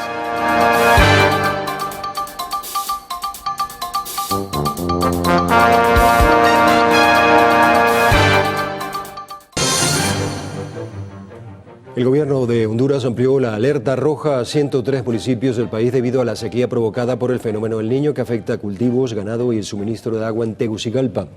Ante la emergencia alimentaria en el corredor seco centroamericano, el coordinador residente de Naciones Unidas en Honduras, Alejandro Álvarez, elevó la ayuda humanitaria a $86 millones para apoyar los planes de contingencia del gobierno. Más de 20 personas fueron detenidas en Panamá por formar parte de una red que falsificaba títulos de docente para obtener cargos en el Ministerio de Educación. Las capturas se produjeron luego de una serie de denuncias contra 700 funcionarios con diplomas y documentos académicos falsos. De acuerdo a las investigaciones, la organización se dedica a confeccionar y vender de forma expedita títulos, créditos y certificados fraudulentos con el nombre de prestigiosas universidades. El presidente colombiano Abelardo de la Espriella encargó a la nueva cúpula militar combatir con mano dura a los grupos guerrilleros y estructuras criminales del país. De la Espriella cuestionó la política de seguridad de su antecesor Gustavo Petro al señalar que varias comunidades fueron sometidas a extorsión y abandono por no tomarse acciones firmes contra los grupos armados ilegales y las disidencias que califica de terroristas. Estados Unidos ha pausado temporalmente las citas para solicitar visado de inmigrantes en todo el mundo con el objetivo de entrenar al personal consular para comprobar que los receptores no supongan una carga para las arcas de la nación. El anuncio del Departamento de Estado no precisó cuándo se reanudarán los servicios. La medida obedece al riesgo de que la administración Trump de que solicitantes recurran a estos mecanismos para posteriormente aspirar a subsidios públicos. Bueno, impresionante en Japón, entonando cánticos, cientos de voluntarios literalmente alaron un castillo de miles de toneladas para llevarlo a su posición original. AFP nos tiene el reporte. La unión hace la fuerza. El dicho fue real en Hirosaki, en el norte de Japón, donde cientos de voluntarios tiraron de cuerdas el miércoles para arrastrar un castillo de 400 toneladas. La torre fortificada había sido desplazada 80 metros en 2015 para permitir reparaciones en los muros de piedra que la sostienen. En ese momento, los ingenieros optaron por mover la estructura de madera de 3 pisos sin desmontarla, elevándola sobre rieles metálicos hasta una plataforma temporal. Ahora, grupos de unas 80 personas se turnaron desde el sábado para mover la torre de regreso a su sitio. En Japón existe desde la antigüedad la cultura del hikiya, que consiste en utilizar la fuerza de tracción humana. Para este proyecto nos inspiramos en esta tradición para devolver el castillo de Hirosaki, un bien cultural importante, a su posición original. Actuamos combinando la fuerza humana y la maquinaria. Las autoridades locales estiman que en total alrededor de 4.000 personas participaron de la convocatoria y lograron desplazar la estructura casi 5 metros.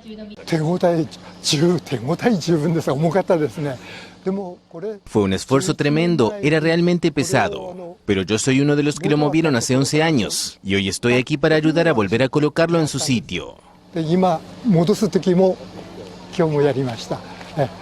Una sola persona nunca podría lograrlo, pero pensar que reuniendo a 70 se puede realmente hacer mover algo tan gigantesco es impresionante.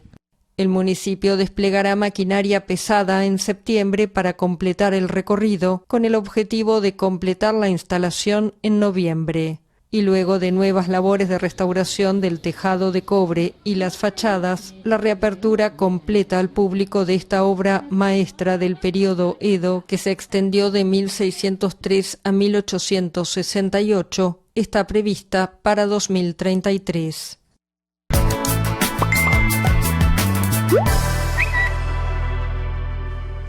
Es momento de hacer una revisión de las noticias de último momento que circulan en los diferentes portales, redes sociales y diarios digitales del mundo.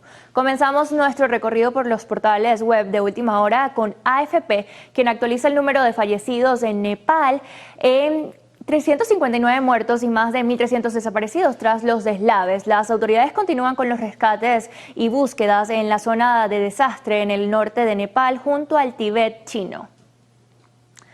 Seguimos con el Nuevo Diario de República Dominicana, que publica: apresan al jefe del Comité Olímpico Polaco por corrupción. Firmó un contrato de patrocinio irregular para premiar con criptomonedas a los atletas de los Juegos de Invierno que quedasen bien clasificados.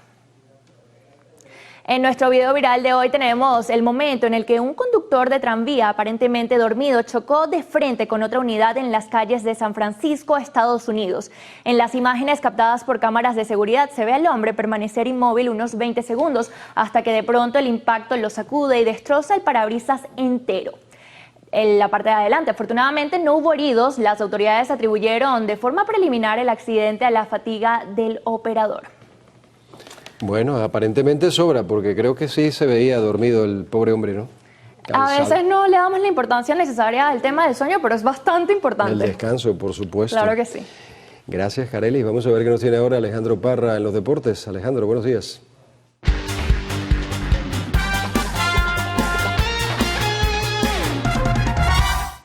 Gracias, buenos días, Adrián, Carelis, y buenos días para todos nuestros televidentes que nos sintonizan a esta hora. Arrancamos con noticias importantes en las grandes ligas y es que Eugenio Suárez fue colocado en waivers por los Rojos de Cincinnati. Gino, que justamente el miércoles conectó un gran slam, su jonrón número 19 de la temporada en la remontada de sus Rojos de Cincinnati contra los Gigantes de San Francisco para darle la victoria justamente a los Reds.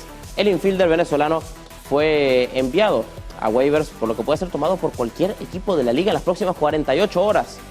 Gino, además de sus 19 cuadrangulares, tiene promedio de 2.08 con 57 impulsadas esta campaña y podría ser una gran pieza para cualquier equipo que necesite poder en la caja de bateo durante este último mes de campaña y el inicio de la postemporada.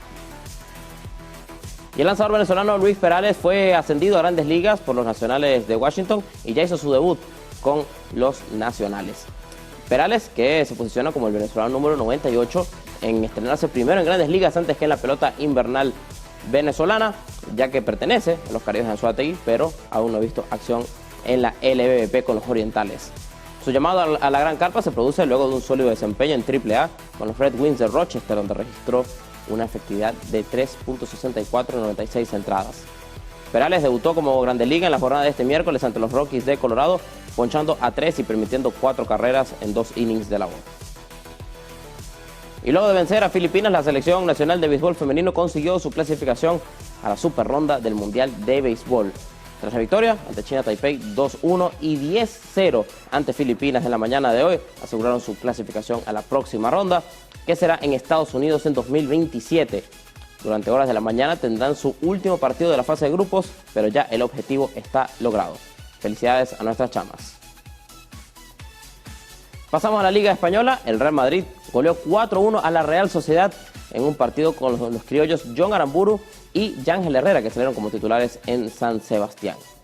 Hablamos del Madrid, nos toca hablar del Barcelona, y es que anunciaron este jueves el fichaje del portero croata Dominik Livakovic, procedente del Fenerbahce turco, para las próximas 4 temporadas. El guardameta de 31 años ha firmado hasta el 30 de junio del 2030. El internacional croata, que lleva varios mundiales con la selección, llega al Barça para ser suplente de Joan García, especialmente a partir de la próxima temporada, cuando el portero polaco Wojciech Szczesny finalice su actual contrato con el conjunto azulgrana.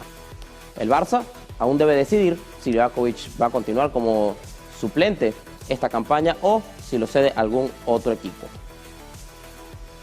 Con esto finalizamos la información deportiva por esta mañana y los dejo con mis compañeros.